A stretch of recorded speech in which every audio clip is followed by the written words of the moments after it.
Chalo. Good evening, everyone. Thank you for responding. Let's start. So, students, today we are starting a new subject. तुम लोगों के लिए आज first time एक नया आप लोगों को क्या क्या हुआ है अर्ली बर्ड में अभी तक?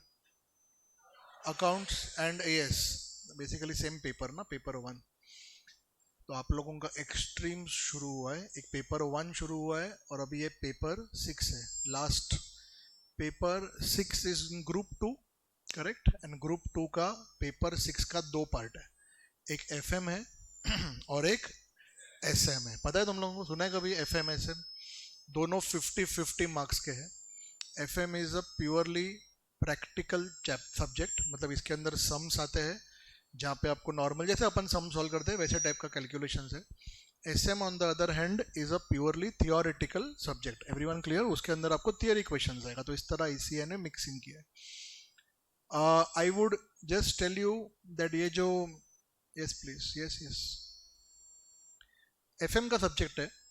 This subject students, because it is practical in nature, it has the opportunity to give you full 50 out of 50. I hope you heard me. It is not, don't go in this paper with that impression that standard deduction तो होता ही है करके. ऐसा नहीं है. यहाँ पे अगर आप लोगों ने फुल्ली करेक्ट किया ना इसको, if you have written it completely right, then you will be able to get full marks. So there are many cases that I have seen in which the students have scored entire 50 out of 50. Everyone okay? So we will therefore approach this subject with this mindset that let us not go into the subject thinking steps का marks मिलेगा क्या. वो भरतनाट्यम नहीं है, समझ में आ रहा है? आप लोगों को स्टेप्स का मार्क्स के लिए नहीं जानने का है, आप लोगों को पूरा पूरा 100 आउट ऑफ 100% मार्क्स स्कोर करने का. फिर SM, because SM is a theoretical subject. Students, do you people understand? उसके अंदर थोड़ा वो 50 आउट ऑफ 50 लाना थोड़ा डिफिकल्ट हो जाता है because it's a theory subject. I understand, but this can I say there is no compromise. Please try getting full, okay. But there are two things about fm which I'll tell you now only at the outset. Point number one, when I teach it to you ना, it will appear very very fun. मतलब आपको लगेगा कि यार मस्त है, एकदम मजा आ रहा है.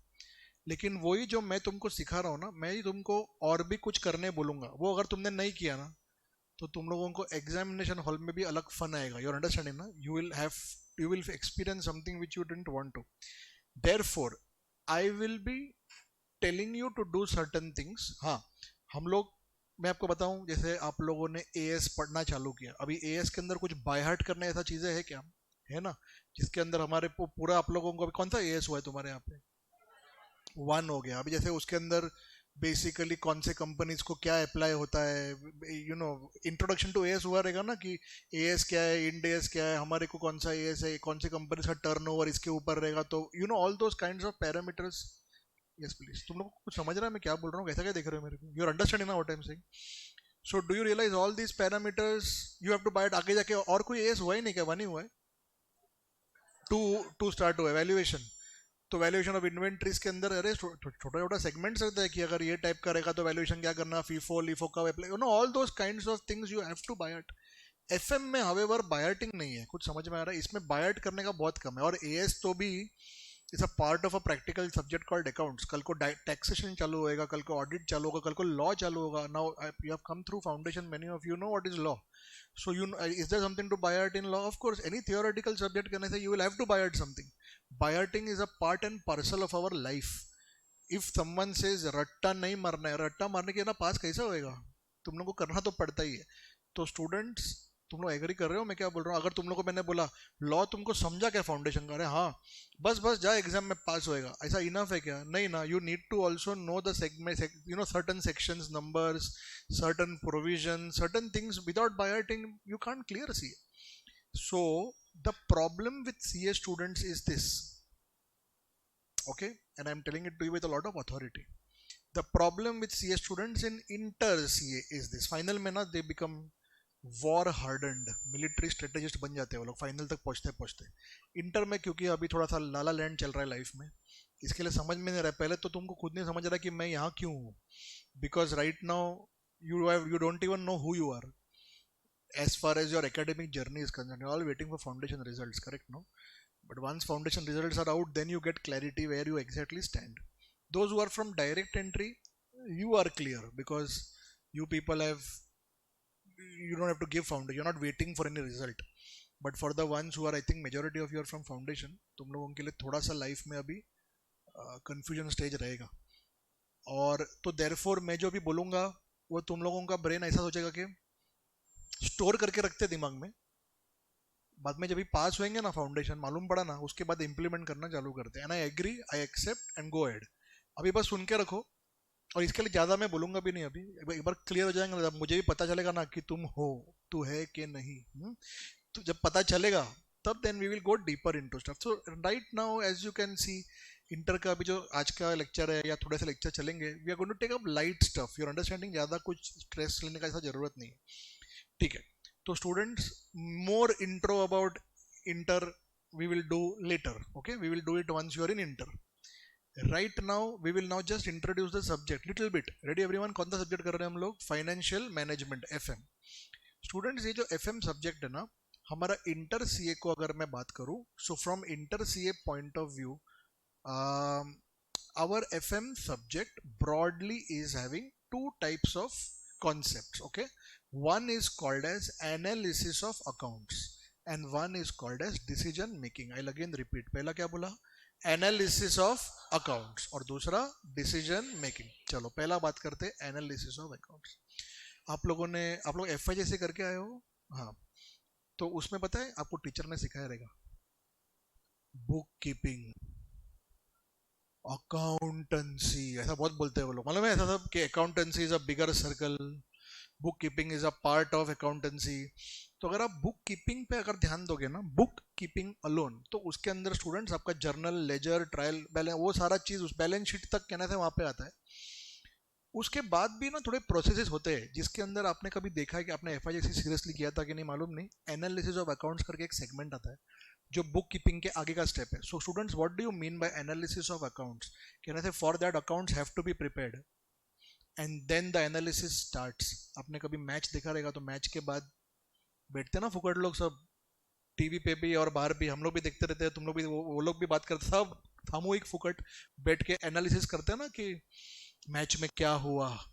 Students that we have to do for accounts. Everyone understood? But this is not being फुकट, it has a purpose.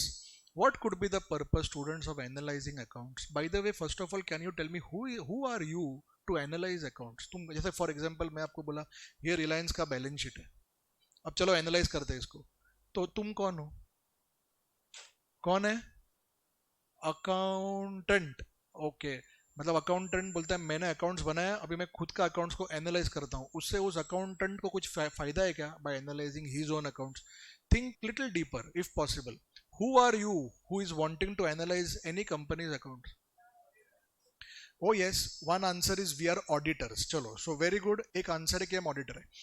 अब स्टूडेंट्स ऑडिटर जब ऐसा एनालाइज करता है ना, गुड क्वेश्चन, गुड आंसर, वो एनालाइज करता है ये देखने के लिए कि क्या कंपनी के अकाउंटेंट ने कंपनी का ट्रू एंड फेयर व्यू दिया है कि नहीं, मतलब क्या वो सच में अकाउंट्स जो बोल रहा है वही सच में हो रहा है कि नहीं. This is one angle. Very good. एक ऑडिटर है, आप ऑडिटर के पॉइंट ऑफ व्यू से आप एनालाइज कर रहे हो. वो जो एस्पेक्ट ऑफ एनालिसिस है ना, उसके लिए सब्जेक्ट कौन सा है? Audit. Everyone there with a subject called as audit which will come in your life. That subject will all be talking about this aspect of analysis. Am I making sense? Any other person who would want to analyze accounts?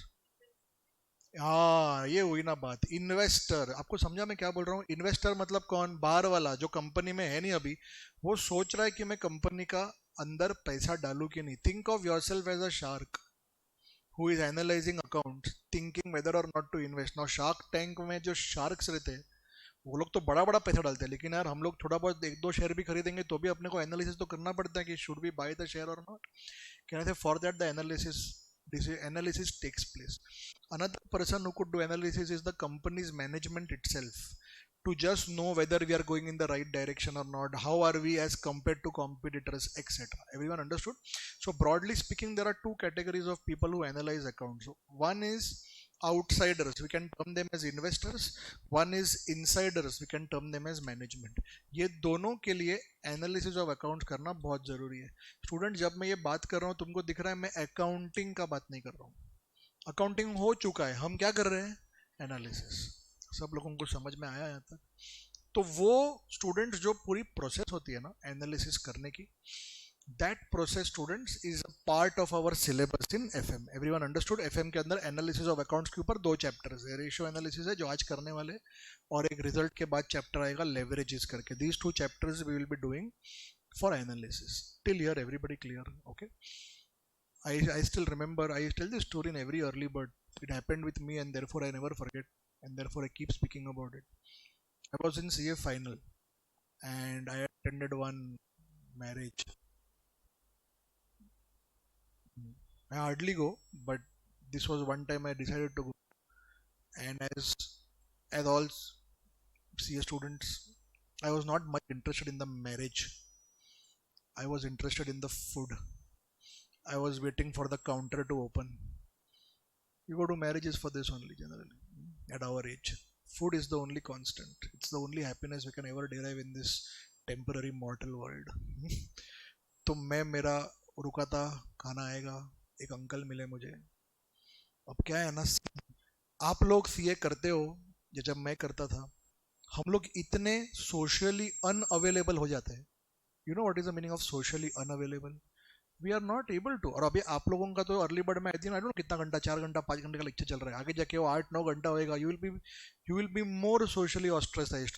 तुम लोगों को ऐसा, तुम लोगों को लोग बोलेंगे बाबा ये बड़े लोग busy people, and you will also feel good initially. That एक ना भाव बढ़ता है कि यार ये बिजी है, ये रखड़ नहीं रहा लाइफ में. यू अंडरस्टैंड ना? वो ऐसा टाइप का एक फीलिंग की वजह से आप भी कम जाते हो. Slowly as you go into articleship, because your intellectual wavelength has gone slightly up, no, you yourself won't be able to indulge in cheap talk. आपको समझ में आ रहा है? आपको खुद को भी लूज टॉक, स्मॉल टॉक करने को टाइम पास होता है. यार मेरा दिमाग में 10 चीज चल रहा है ऑलरेडी. आप लोग सीए लोगों के साथ ज्यादा रहोगे, ये नेचुरली होना चालू होता है if you are serious about CA. And therefore because of your unavailability everybody asks your parents where are they, and parents have another sense of pride in telling that ये सीए कर रहा है. ये हुआ है आपके साथ? सीए कर रहा है या सीए कर रही है. अभी तो फाउंडेशन में, फाइनल में आओ देखो क्या होता है. बिकॉज यू आर्टिकलशिप चालू होता है, कॉलेज अलग से मारता है, तो यू अंडरस्टैंड ना? तो we have no space. So everyone, people don't whom you even don't know that you are doing CA, and that creates another kind of pressure, and that is why you tend to go socially little less. ऊपर से ऐसे लोग मिलते हैं जो पूछते हैं CA कौन से कॉलेज से कर रहे हैं, तो आपको ना ऐसा लगता है भाग जाओ यार, ऐसे मैं दुनिया भुला दूंगा, है ना, ऐसा करके आपका गाना बजता है दिमाग में. क्या समझाऊं यार लोग. And then students, CA is such, that everyone has an expectation that we need to clear in the first attempt. They don't realize that this is not a 35 mark BCom. It is a competitive exam in which things happen यार. मतलब लोगों को समझता नहीं है. तो इसके लिए आप लोग सोशली चलो छोड़ना, तिल लेने का दुनिया, हम हमारा कंप्लीट करते हैं और फिर जाते हैं इनके सामने. तो ये जो अंकल थे ना, ये पब्लिक लिस्टेड कंपनी के अंदर एम्प्लॉय थे, बट वो साइंस बैकग्राउंड के थे. आपको समझा? अभी क्या होता है ना, कंपनीज जब भी अपना बैलेंस शीट ऑडिट करके फाइनलाइज करते हैं ना, ये भाषा आपको समझेगा थोड़े टाइम के बाद. ये मैं क्या बोला, ऑडिट करके फाइनलाइजेशन ऑफ अकाउंट्स. ये जब वो लोग का हुआ, वो कंपनी का, तो वो कंपनी अपना अकाउंट सबको डिस्ट्रीब्यूट करता है. मतलब it is distributed to all stakeholders. Stakeholders के अंदर गवर्नमेंट के लिए टैक्सेशन के लिए जाता है, ऑडिटर्स तो मालूम ही है, एम्प्लॉयज के लिए भी जाता है, इन्वेस्टर्स को भी आता है. They put it on the official website only. आपको रिलायंस का अगर जाना है उसके वेबसाइट में जाओ, मिल जाएगा आपको. तो वो जो अंकल थे उनको भी आया हार्ड कॉपी वो अकाउंट्स का, कि मेल में आया, सॉफ्ट कुछ तो था, बट उनके पास हार्ड कॉपी था. उसमें बैलेंस शीट था, बैलेंस शीट. और वही दिन जिस दिन शादी में आए थे ना, वो दिन उनके पास बैलेंस शीट आया था. उन्होंने मेरे को देखा, अकेला बैठा हूँ, प्राइम टारगेट फॉर एक्सप्लॉयटेशन.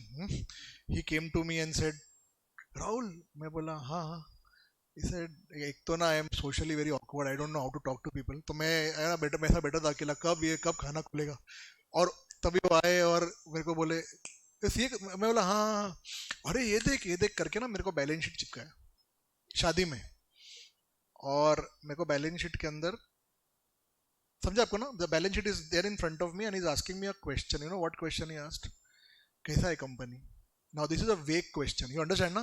कैसा है कंपनी मतलब, तो मैंने क्या सोचा कि कैसा है कंपनी का दो अंडरस्टैंडिंग हो सकता है कि तुमको इस कंपनी में जॉब कंटिन्यू करना चाहिए कि नहीं, क्वेश्चन पूछ रहे हो, या तुमको इसी कंपनी से जो पगार मिलता है उससे इसी कंपनी का शेयर खरीदना का नहीं, ये पूछ रहे हो. ये वन ऑफ द टू हो सकता है ना, और क्या हो सकता है? And I remember my father was standing little away looking at me beaming with pride that he's going to now answer. I was all but an inter CA cleared student. I was a final CA student. I had not yet given final CA. I was in my inter और final के बीच में था मैं. And I still remember when the balance sheet, I was looking at the balance sheet. The only thing I was looking at, tally हुआ है ना हमारे अस्तित्व में, हमारे सीए के अपब्रिंगिंग में टैली के अलावा हमको कुछ नहीं सोचता है ना. सस्पेंस अकाउंट तो नहीं है, टैली किया है ना, एसेट साइड, अरे वाह क्या एसेट है, कि मस्त एसेट है हमारे हमको. और तो हमारा जो सीए है ना जर्नी, उसमें आईसीएआई हम लोगों को एनालिसिस ऑफ अकाउंट्स पे ज़्यादा जोर नहीं देता है. सबको समझ में आ रहा है? we are very good in preparing accounts, but we are not very good in analyzing and giving decisions. तो सर अब भी हम सीखने वाले हैं इस पे अंदर, उसमें सीखेंगे ना हम लोग. आईसीएआई ने एनालिसिस का एबीसीडी सिखाया है. कुछ समझ में आया क्या बोल रहा हूँ? They are asking you to get the basics right, but for more detailed knowledge about analysis, is there any certified course? No. The best way of learning is to sit with someone and work with somebody who knows this analysis. So I can put it like this to you, I can make you literate but I cannot make you proficient. किसी को समझा मैं क्या बोला? ICAI ने FM के अंदर literacy प्रदान किया है. अभी मैं आपको बताता हूँ. You have heard of the course called CFA? What is the full form of CFA?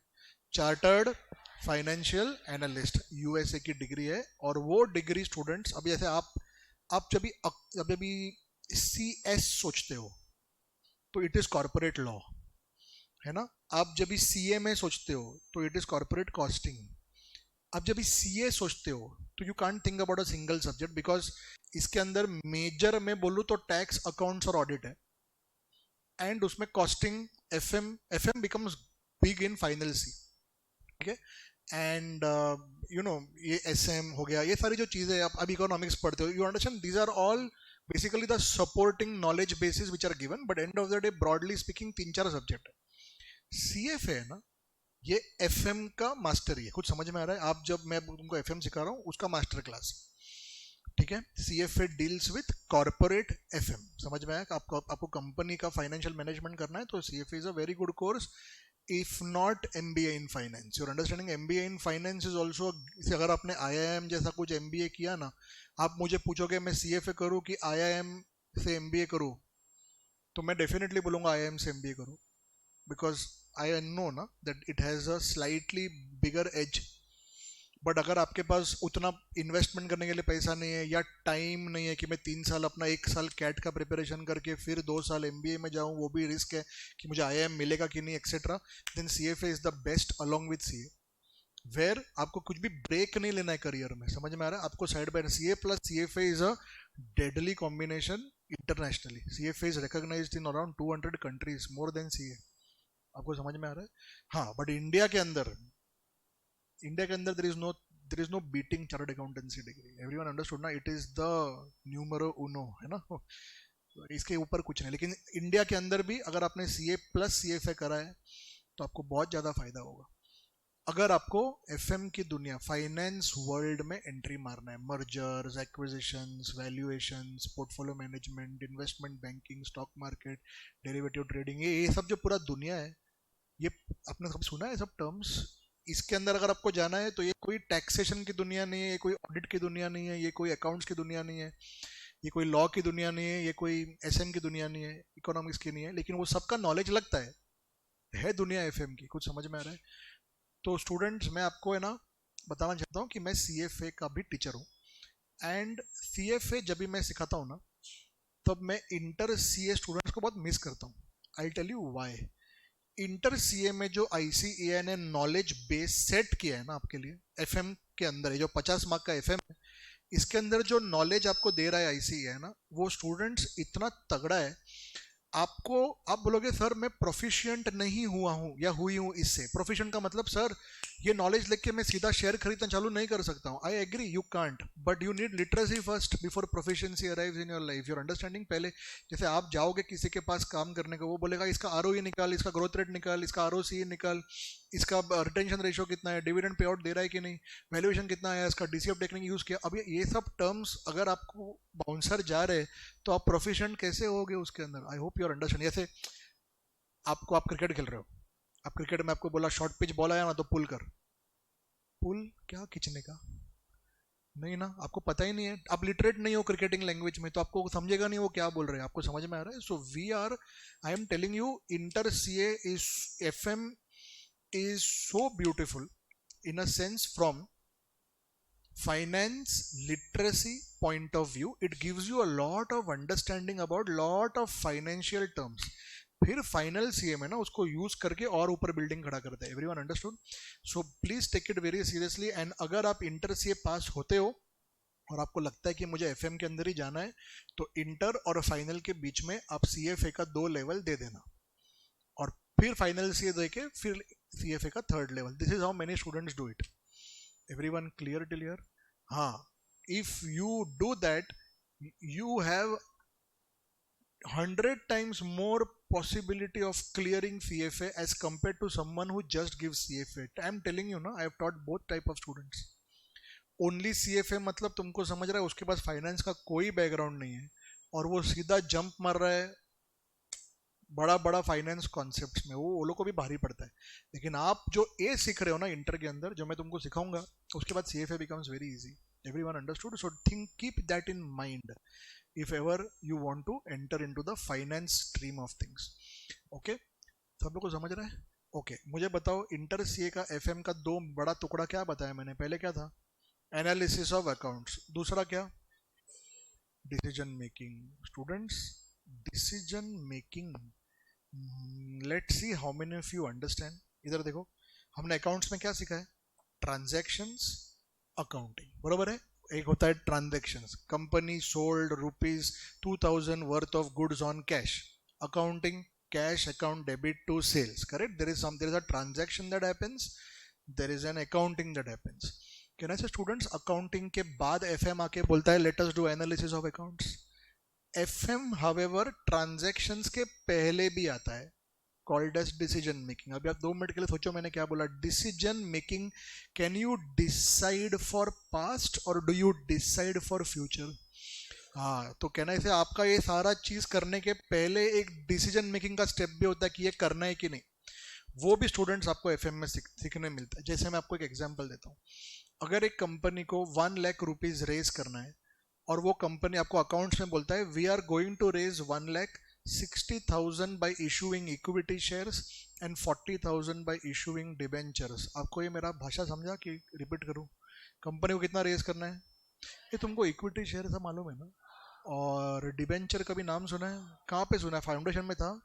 हाँ, तो वेरी गुड. तो आपको समझाना मैंने क्या बोला. 1 lakh you want to raise, 60,000 you will raise through equity and 40,000 you will raise through debentures. अब accounting entry अगर मैं शॉर्ट में बताऊं, cash bank account debit 1 lakh, to equity share capital 60,000, to debentures can I say 40. एक accounting entry आपको normal समझ में आता है.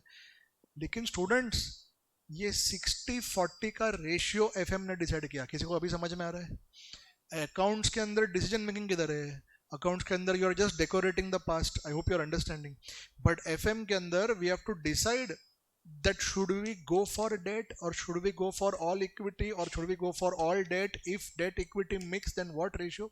ये सारा चीज हम यहाँ सीखेंगे. सबको समझ में आ रहा है? क्या आप लोगों के भेजे में बात जा रही है कि decision making happens before transactions, decision making can not happen after transaction. Do you all agree? You can not have 10 children and then do family planning.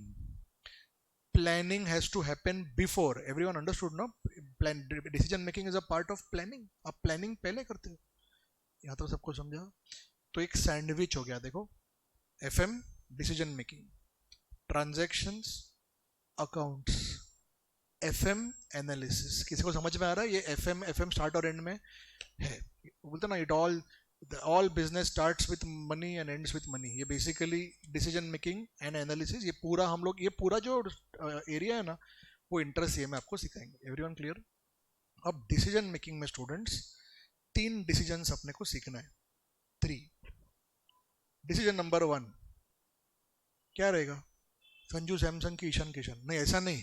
Decision number 1 मतलब क्या रहेगा? डिसीजन नंबर 1 रहेगा मैं पैसा कहां से रेज करूं। जो मैंने अभी आपको एग्जांपल दिया ना डेट इक्विटी वाला, उस डिसीजन को स्टूडेंट्स कहते हैं फाइनेंसिंग डिसीजन।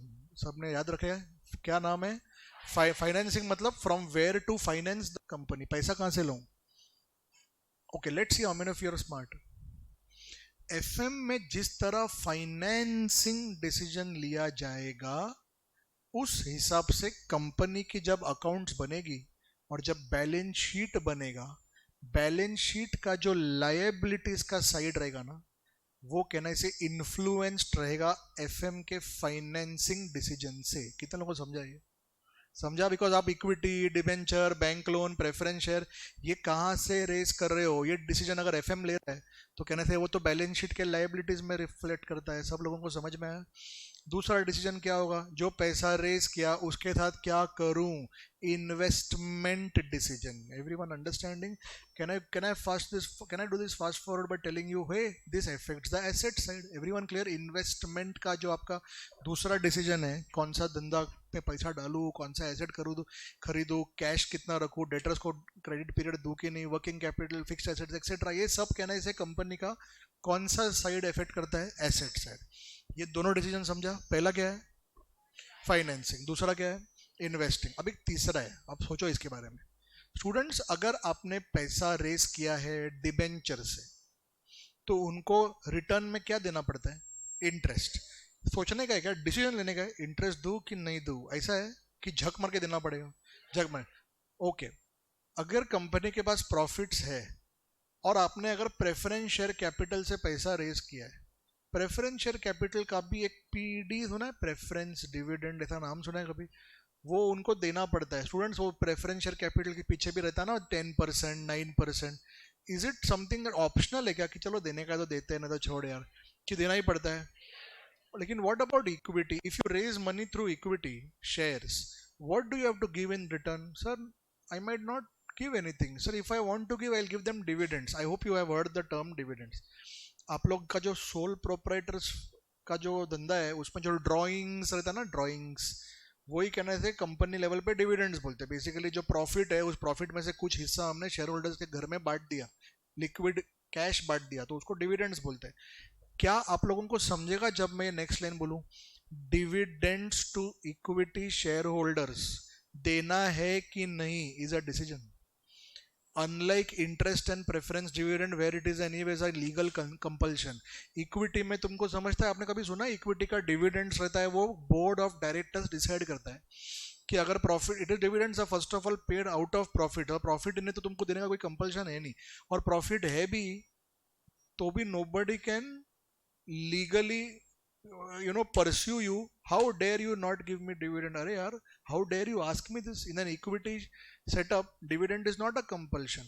तो मैं क्या बोलता हूँ आपको, ये मेरा भाषा समझेगा, याद रखना है, इंटर फाइनल्स के तक याद रखना है। अगर मेरे पास 100 रुपए का प्रॉफिट है और अगर मैं डिसाइड करता हूँ 20 रुपए को डिविडेंड दे दूं, तो जो 80 रुपया नहीं दिया ना, 80 रुपीज, उसको हम लोग अनडिस्ट्रीब्यूटेड प्रॉफिट्स बोलेंगे। ये भाषा समझेगा? इस अनडिस्ट्रीब्यूटेड प्रॉफिट्स को एफएम में रिटेन्ड अर्निंग्स ऐसा नाम दिया है। समझेगा नाम आपको? Retained, not distributed, retained. और स्टूडेंट्स, यही जो रिटेन होता है, आई होप यू एग्री, आगे जाके वो रिजर्व्स एंड सरप्लस में जुड़ जाता है अकाउंट्स के अंदर। सबको मेरा बात समझ में आया? ओके, तो कहना इसे तीसरा डिसीजन। तीसरा सर, पहला दो क्या था? पहला क्या था? फाइनेंसिंग, पैसा कहां से रेज करना है। दूसरा इन्वेस्टिंग, पैसे के साथ क्या करना है। तीसरा है डिविडेंड डिसीजन। डिविडेंड डिसीजन मतलब how much to distribute / how much to retain out of current year profit. Everyone understood? These are the 3 decisions that we will be studying in our syllabus. सगळ्यांना कळलं का? समझायू everybody? पाकू? Okay, आगे जाता हूँ, ठीक है? Listen carefully now. आपका articleship का इंटरव्यू का दिन है आज, और आप कपाट खोलते हो, कपबोर्ड, वार्डरोब, वो खोलते हो, डिपेंड करता है आप क्या बोलते हो, और उसमें आपके कपड़े हैं सब. एक जगह पे वो तुम्हारे फॉर्मल ये है, क्लोथ्स, फॉर्मल समझता है, एंड और एक जगह पे आपके पार्टी वेयर है पूरा, और एक जगह पे तुमने सुना है रैग्स. रैग्स मतलब जो हम घर पे है ना थोड़ा सा कंफर्टेबल फील करने के लिए पहनते हैं. हाँ, वो हमको कोई उस हालत में देखेगा तो हमसे कभी वापस बात नहीं करेगा टाइप के कपड़े. Everyone understood? ऐसा 3 सेट है आपके पास. अब मैं आपको क्वेश्चन पूछ रहा हूँ, डिसीजन लेना है आपको कि कौन सा पहनना है. आज आर्टिकलशिप का इंटरव्यू है. हाँ, अच्छा, बाय द वे स्टूडेंट्स, मैं ना आप लोगों को बस इतना कहना चाहता हूँ कि आज है ना मेरा टेम्पो ऑफ स्पीकिंग थोड़ा स्लो है.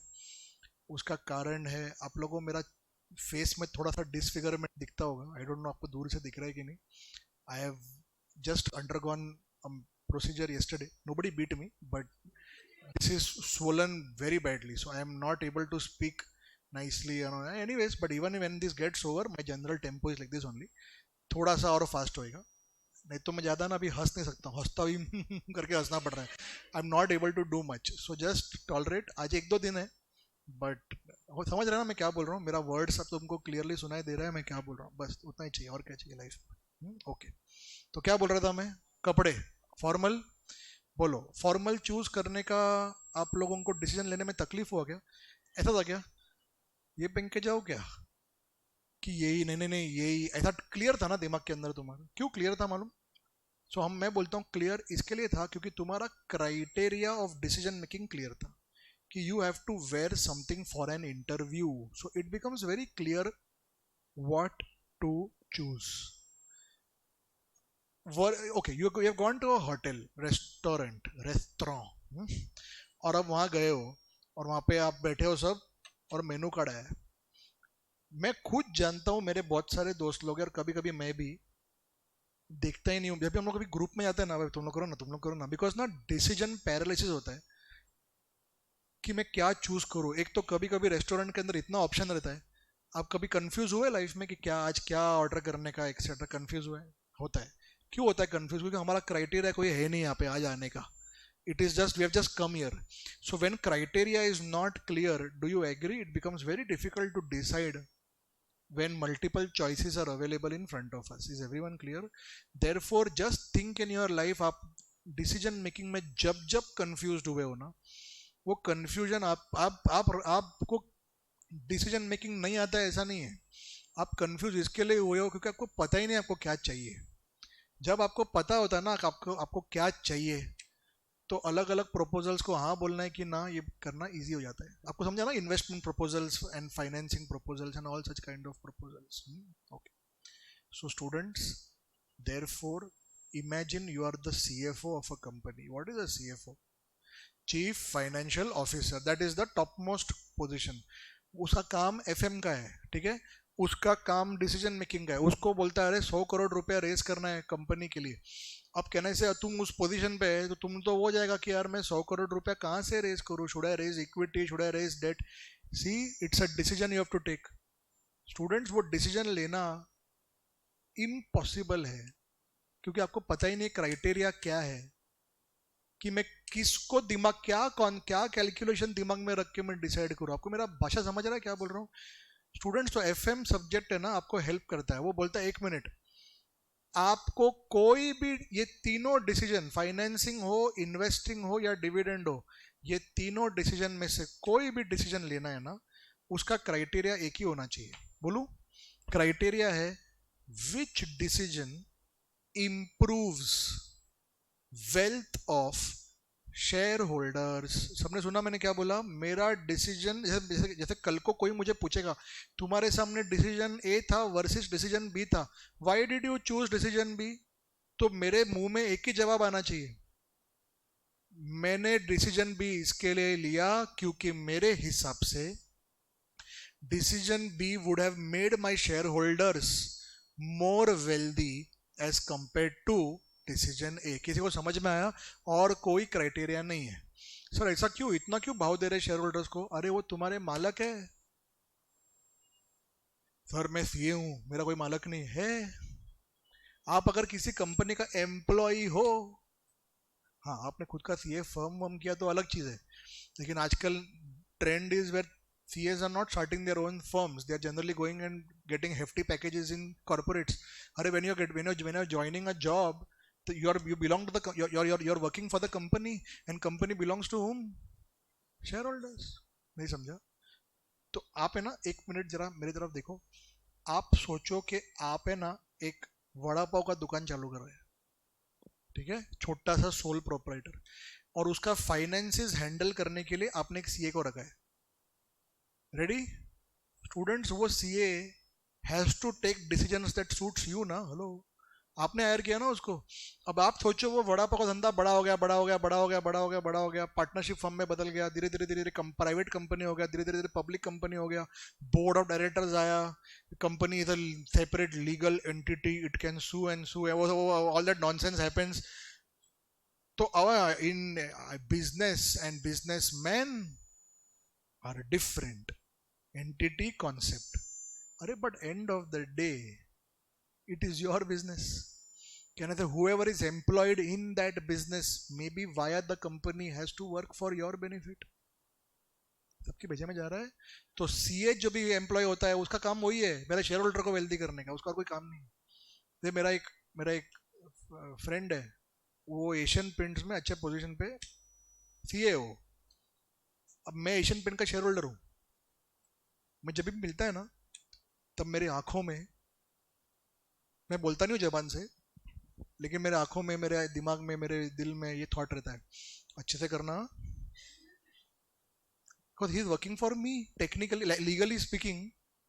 if he is an Asian Paints के अंदर का सीए और मैं शेयर होल्डर हूँ, अभी कोई कोई अगर वेरेंडा का शेयर होल्डर रहेगा तो I am working for him. I hope you are able to understand, that's how life is. Okay, so students, what is the goal of FM then? Goal of FM is to learn how to take decisions so that, what is the criteria? Shareholders wealth gets maximized, और कोई criteria नहीं है। ये give me a thumbs up, तुमको समझा मैं क्या बोल रहा हूँ? क्योंकि तुम जबान से बोलते नहीं हो ना, मैं समझ गया। आप लोग ऐसा ऐसा कर सकते हैं? हाँ ओके ठीक है, वेरी गुड। ये भी नहीं करना है, भाव खा रहे हो गया क्या है? तो वो किसी बाकी टीचर ने बोला है तुम बहुत भाव खाते हो, ऐसा कुछ शांत हो, बोलते नहीं है? सब लोग बोल के गए? ओके ठीक है, मैं भी बोल रहा हूँ, ठीक है। एनीवेज, सो नाउ कोई बात नहीं, एक दिन आएगा जब शांति के लिए हम तरसेंगे, तुम इतना बात करोगे, बिकॉज अभी क्या है ना, you all don't know each other ना, that is why you are feeling little shy. Let that shyness go, then the hulk comes out, no, then we will have tough time. So okay, we are silent, but you're understanding ना। See कभी कभी क्या है ना, why does the teacher want you to respond? Because if you don't know, we are not able to understand whether you are understanding or not. But I presume you have understood whatever introduction I gave you about FM. Everyone is comfortable till here? इतना लिखेंगे notebooks में, मैंने ना intro के ऊपर थोड़ा notes लिखे, लिखोगे? चलो राइट डाउन, नोटबुक्स में लिखना इंट्रोडक्शन टू FM, नोटबुक्स में लिखना इंट्रोडक्शन टू FM। चलो ये 3 पॉइंट हमने डिस्कस किया आज, लिख दो इसको, इंट्रोडक्शन टू FM।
तुम्हें एक बात बताऊं, ओपन टेलीग्राम, टेलीग्राम ऐप है तुम्हारे पास, जाओ, मैं तुमको एक काम का चीज देता हूँ, गो टू टेलीग्राम प्लीज, छोड़ दो ये, जाओ, गए, उसमें मेरा नाम सर्च करो, मेरा नाम मालूम है, ये सर्च करो, चलो ढूंढो, एग्जैक्टली ये नाम डालना, पूरे दुनिया में एक ही है with this entire name, Rahul बहुत है। मिला मेरा एक, did you find one Telegram group which is having something like 3000 something, ऐसा कुछ तो है, देखो मिला हो उसमें, उसमें पिंड मैसेज दिख रहा है आपको एक, ये जो अकेला लड़का जोर जोर से बोल रहा है, देखो समझ नहीं रहा है, हाँ ओके, पिंड मैसेज में जाओ जरा, मिला pin message, everyone are you there, okay students, वो पिन मैसेज में मैंने बहुत कुछ बोला है, वो बाद में बात करेंगे, एकदम उस पिन मैसेज के एंड में जाना, आपको एक सीए इंटर से लेके गूगल ड्राइव लिंक मिलेगा, घुसो उसमें, नेट चल रहा है, okay are we in the Google drive, okay students, can you see one one one area called as full notebook, ऐसा एक फोल्डर रहेगा, फुल नोटबुक, घुस गए स्टूडेंट्स, तुम्हारा पूरा एफएम का नोटबुक मैंने वहां पे तुमको दे दिया है, ठीक है, आप लोग ये नोटबुक, नहीं मिला पूरा पीडीएफ है, देखो सारे चैप्टर्स के पीडीएफ है, तो कभी भी तुम्हारा कोई लेक्चर मिस होता है एक्सेट्रा, आपको एक दूसरे का हेल्प लेने का जरूरत नहीं है, इसके अंदर सब कुछ अवेलेबल है, एवरीवन अंडरस्टूड ना। उस गूगल ड्राइव में मैंने और बहुत सारा चीज रखा है, लेकिन I will talk to you only after you clear your foundation और what to do, how to use this Google Drive ना, उसके ऊपर अलग लेक्चर लेना पड़ेगा मेरे, ठीक है। अभी आप जरा देखो उसमें इंट्रोडक्शन टू एफएम है क्या, हाँ, this one page you will find there, just check once and confirmation दो है क्या ये, हाँ, तो अभी स्टूडेंट्स आपको बार बार मुंडी ऊपर करके दिखने का जरूरत नहीं है, आप वहीं से मोबाइल से लिख सकते हैं, या तो आप सामने से लिख सकते हैं, आपको जो comfortable, are you comfortable everyone, okay. और डायरेक्ट पीडीएफ से नोटबुक में उतारने वाला एआई अभी तक आया नहीं है, तो आपको लिखना पड़ेगा, चलो स्टार्ट।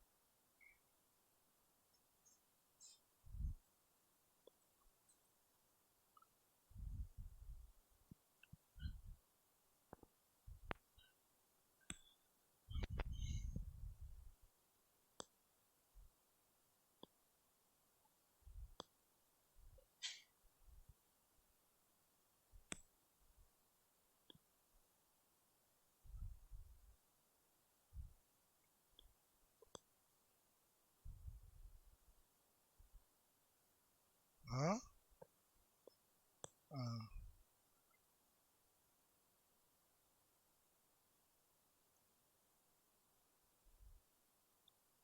हो जाएगा तो लिखना चालू करना,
ओके, हाँ रुको रुको, करो आराम से, अर्ली बर्ड है।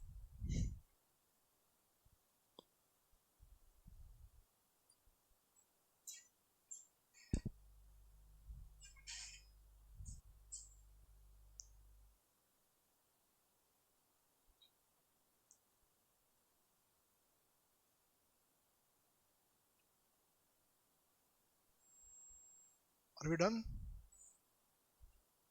Okay, how many are still writing? Okay.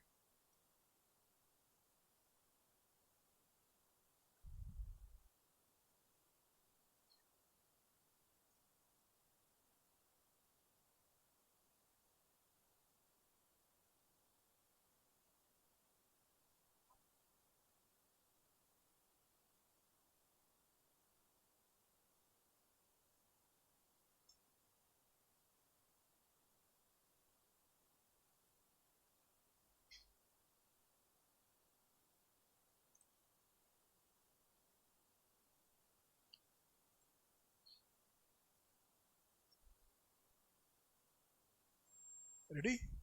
चलो, सो स्टूडेंट्स, अब हम लोग हमारा फर्स्ट चैप्टर शुरू करते हैं। नोटबुक्स में हेडिंग देना रेशियो एनालिसिस।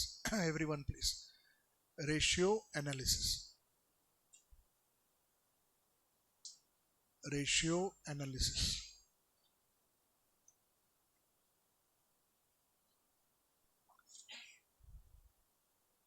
अच्छा, लिखा नया पेज पे रेशियो एनालिसिस। ओके, सो अभी है ना, आप लोग ने नोटबुक्स में इंट्रोडक्शन पार्ट लिखो। चलो start. Everyone in your notebooks please write down introduction.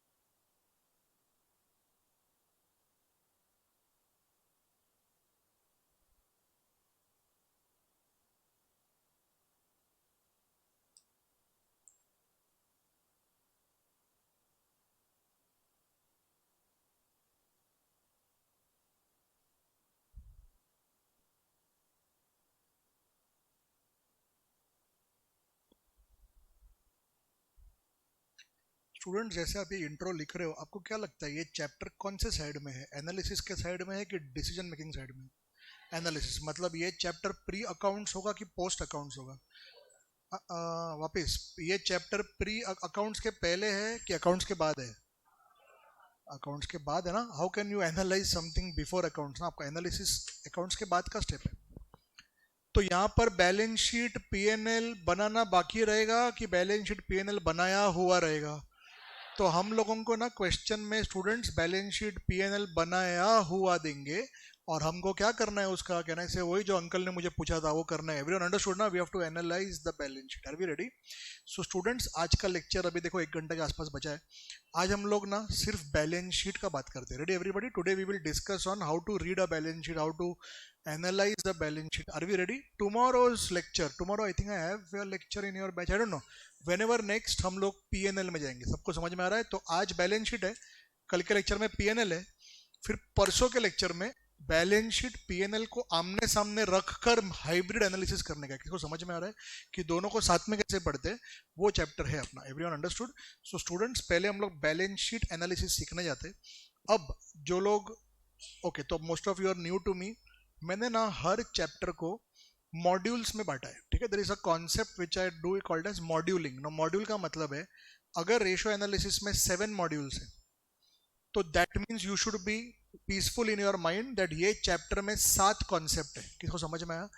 अब अगर मैं मॉड्यूल 1 उठा रहा हूं ना, तो हमारे जेकेएससी के टेक्स्ट बुक में मॉड्यूल 1 को लेकर जितने भी क्वेश्चंस है वो हम मॉड्यूल 1 में करेंगे। कुछ समझ में आ रहा है? Which means I am not going to follow the text book sequentially. but I'm going to follow the textbook according to the conceptual sequence that I am creating. तो ये जहाँ पे भी आपको M1 M2 दिखेगा वो basically parts है, समझ में आ रहा है? हाँ, module word has nothing to do with ICAI module, हाँ वो अलग है. Module मतलब English word, module is a part of group of all things connected to one concept. Everyone got it? तो उसका theory, उसका question सब एक जगह पे ही होगा. अब मैं आप लोगों को, जब भी आप लोग वो गूगल ड्राइव में गए थे, आपने देखा रहेगा there is a folder called as compilations. We will discuss about them later. आपका थोड़ा सा कंपाइलेशंस में मैंने क्या किया मैं बताता हूँ. इंटर सीएमए आईसीएआई ने एफएम के अंदर रेशियो एनालिसिस को लेकर past papers, RTPs, MTPs and study modules, old new everything, जितने क्वेश्चंस रेशियो को लेकर थे ना, उसको सबको मैंने जमा कर दिया. उसमें से जेकेएससी से रिलेटेड जो भी था एकदम सिमिलर, उसको डिलीट कर दिया. आपको समझा? अब जो इंक्रीमेंटल क्वेश्चंस बचते हैं उसमें 3 कैटेगरी किया. कैटेगरी सी मतलब वो जो तुमको देख के ही समझ जाएगा कैसे करें. It might be different from JKSC class work but you will still be able to immediately solve. Category B is something that you will take time but you will be able to solve. And category A जो अलग ही है, तो आपको समझ रहा है ये जब आप तीनों कैटेगरी करते हो ना, तब जाके आपका चैप्टर मेंटली टिक मार्क हो गया करके, वो आपको करना है. तो देखो आपको एग्जाम में ऐसा कोई क्वेश्चन दिखेगा ही नहीं जो कभी आया है. आपको you will be able to solve all questions easily. Everyone understood, but do it. अपने को करना है अपन, लेकिन रिजल्ट के बाद ये एक्सरसाइज शुरू करेंगे. लेकिन यहाँ पे कुछ जो डायरेक्ट एंट्री वाले लोग हैं, या वो है जो कॉन्फिडेंट है, अरे सर मेरे को यूनिवर्स को आज से ही बोलने का कि मैं हूँ इंटर के अंदर, तो आप लोग प्लीज फील वेलकम. वंस जेकेएससी के अंदर हमारा क्लास वर्क के अंदर रेशियोज खत्म हो गया, आप लोग तुरंत आओ मेरे पास. सर अभी क्या करना चालू करेगा, मैं तुमको बोल दूंगा देखो ये आज करो, तो उतना करके आओ. आपको समझ में आ रहा है? तो उतना लेकिन घर पे तुमको करना पड़ेगा, लेकिन तुम्हारे अंदर वो मोटिवेशन होना चाहिए कि मैं अभी इंटर में हूँ कि नहीं मालूम नहीं, लेकिन मेरे को करना है तो करो. लेकिन एक बार फाउंडेशन क्लियर हो गया, फिर स्टूडेंट्स आपको झक मार के करने का है. कुछ समझ में आ रहा है? लेकिन फिर वो आप करोगे कि नहीं, वो आपके डेस्परेशन पे, आपको कितना पास होने का इच्छा है या रैंक लाने का इच्छा है. आपको रैंक पता है क्या होता है सीए के अंदर? अच्छा, तुम्हारे टाइम में फाउंडेशन में रैंक्स देते हैं ना, I think you have ranks in foundation. Students, the rank can change your income by few lakhs of rupees in the first year. आपको समझा क्या बोला मैं? नॉर्मल चार्टर्ड अकाउंटेंट होता है, उसको शायद से मे बी 12-13 लाख, 13-14-15 लाख के आसपास annual package. Rankers can go in mid 20s also. आपको समझ में आ रहा है? So that means students, what you do in the next 3-4 years can determine so much of money wise future of you and your family. आपको समझा मैं क्या बोला? मैं आपको सब ओपनली बोल रहा हूँ. तो करो, अभी से चालू करो. Okay, all right. स्टूडेंट्स, एक ट्राई करोगे नया चीज लाइफ में. मैं कुछ बोलता हूँ ना, ऐसा समझा हाँ, तो ऐसा मुंडे हिलाओ, या ऐसा ना हाँ, कुछ तो ट्राई करो. नहीं समझा? कैसा कमेंट के टाइम पे बाहर निकलता है आवाज, वैसे ही कहना. इसे हम लोग जब भी कुछ पूछते हैं ना, तभी हाँ ना करने का ट्राई करो ना. It will be better for all of us. ये समझा क्या? हाँ, okay, very good, trying. All right. So students, we are now starting the first module, that is balance sheet analysis. Students, what I would request you all to do is, there are these 2-3 pages that I have written. Okay, I would want you to please write it down till here. एक minute, till here. Okay, start. तुम्हारे पास ratio analysis का भी PDF रहेगा उसी folder के अंदर. अभी मैं बार बार नहीं बोलूंगा, आप लोग देख लेना, ठीक है? और आप लोग यहाँ तक प्लीज लिख दो. ये ऊपर का लिख दिया सबने? Okay, please right it till here.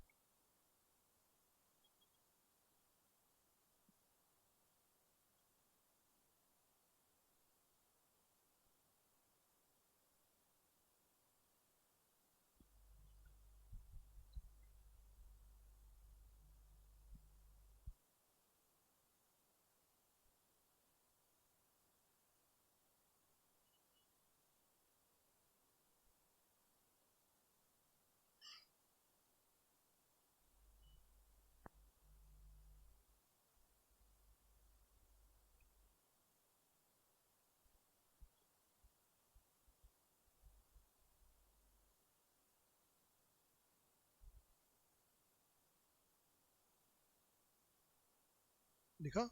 Students, what is the meaning of CA and CL? You know what is CA, CL? Current assets, current liabilities. Ready? Okay. अब मैं आपको एक क्वेश्चन पूछता हूँ, या ध्यान से. तो आपको मैंने एक बैलेंस शीट दी है ना, वेर इज सी ए, कहना से इस तरफ सी ए रहेगा, are we there, where is C L, कहना से यहाँ पे नीचे रहेगा current liability, what are the examples of current assets, stock, raw material, F G, W I P, तीनों टाइप का स्टॉक कहने से सीए में आएगा, debtors, bills receivables, cash, bank, short term investments कभी सुना है ऐसा, S T I, short term, ये कहने से सब इसमें आएगा। सीएल में क्या आएगा, creditors, bills payable, outstanding expenses etcetera, ये सब यहाँ प्रोविजन छोटे मोटे सब वहाँ आ जाएंगे। अब स्टूडेंट्स अगर आप ये रेशियो करते हैं, अभी थोड़ा सोचो, एनालाइज करना चालू करो, आपने सी ए अपॉन सी एल किया किसी कंपनी के बैलेंस शीट को लेकर, और वो अगर 2:1 आया, कोई स्टूडेंट मुझे बोल सकता है इसका क्या मतलब है, 2:1 का मतलब क्या है, for every 1 rupee of current liability जो हमें भरना है, हमारे पास 2 रुपए का करंट एसेट है। ये सेफ है कि रिस्की है, बस आपको समझ में आया।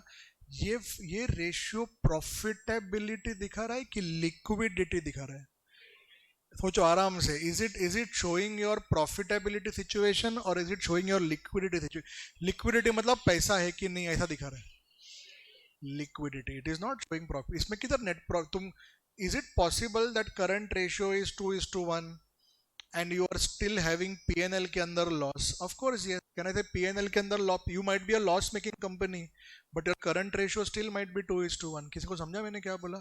Do you therefore realize that ये कोई प्रॉफिट लॉस का बात नहीं कर रहा है, ये सबको समझा ना, ये सिर्फ ये बात कर रहा है कि 1 रुपए का लाइबिलिटी भरने के लिए मेरे पास पैसा है कि नहीं, cash, liquidity. Is everyone comfortable? Okay students, what do you think, this ratio should be on the higher side और on the lower side? Higher side, कहने से हायर साइड रहेगा जितना, उतना कहने से कंपनी सेफ। सब लोगों को यहाँ तक समझा? अच्छा मेरे को एक और क्वेश्चन है, is this showing you long term liquidity problems और short term liquidity? Short term, long term क्यों नहीं दिखा रहा है? लॉन्ग टर्म में फिर फिक्स्ड एसेट्स, बोरोइंग्स, डिबेंचर सब लेना पड़ेगा, फिर यहाँ पे तुमको समझ रहा है, डिबेंचर्स, बैंक लोन, वो सब नहीं है इसके अंदर, सब छोटे मोटे short term assets, short term liability. सब लोगों को समझ में आया? हाँ, तो ऐसा लोग कहते हैं बाहर कि ideally current ratio should B 2:1। हाँ लेकिन कोई 2.5 है, कोई 3 है, तो कोई खराब थोड़ी है, वो अच्छा ही है। सबको समझा? हाँ, लेकिन अभी तुमको देखते हो तुम्हारा एनालिटिकल ब्रेन चलता है कि नहीं, ऐसा कोई क्वेश्चन आएगा नहीं, लेकिन बता रहा हूँ मैं, ऐसा कुछ रहा ना 10:1, very very safe. I hope your understanding बहुत मस्त है, बट कहना से इसका बरोबर मैनेजमेंट नहीं हो रहा है। I tell you what I mean, do you people understand that? इसका मतलब यहाँ 10 लाख है तो यहाँ पे 1 लाख है, अरे इसको सेटिस्फाई करने के लिए तुमने इतना क्यों रखा है यहाँ पे? योर अंडरस्टैंडिंग, ये this could have been slightly lower and the balance money कहने से could have been put in the business. Everyone understood ना? Fixed assets, long term investment, जहाँ से हमको रिटर्न मिले, ये कहने से dead assets in one sense. तो तुम लोग ये तो धंधा चलाने के लिए रखते हैं हम लोग, तो इतना भी ज्यादा ऐसा 10-15 नहीं होना चाहिए। समझ में आ रहा ना? आइडियली 2-3 के आसपास रेशियो अच्छा है। सब लोगों को समझा? Everybody understood? Okay students, very good, we have finished first ratio, we go to the next. See I hope you're understanding, we are slowly analysing balance sheet. हम लोग देखो पीएनएल में नहीं जा रहे आज, आज सिर्फ बैलेंस शीट के आइटम्स को ही हाथ लगाने का है। चलो स्टूडेंट्स यहाँ तक लिखो, फिर हम लोग बात करते हैं इसके बारे में। सेकंड रेशियो,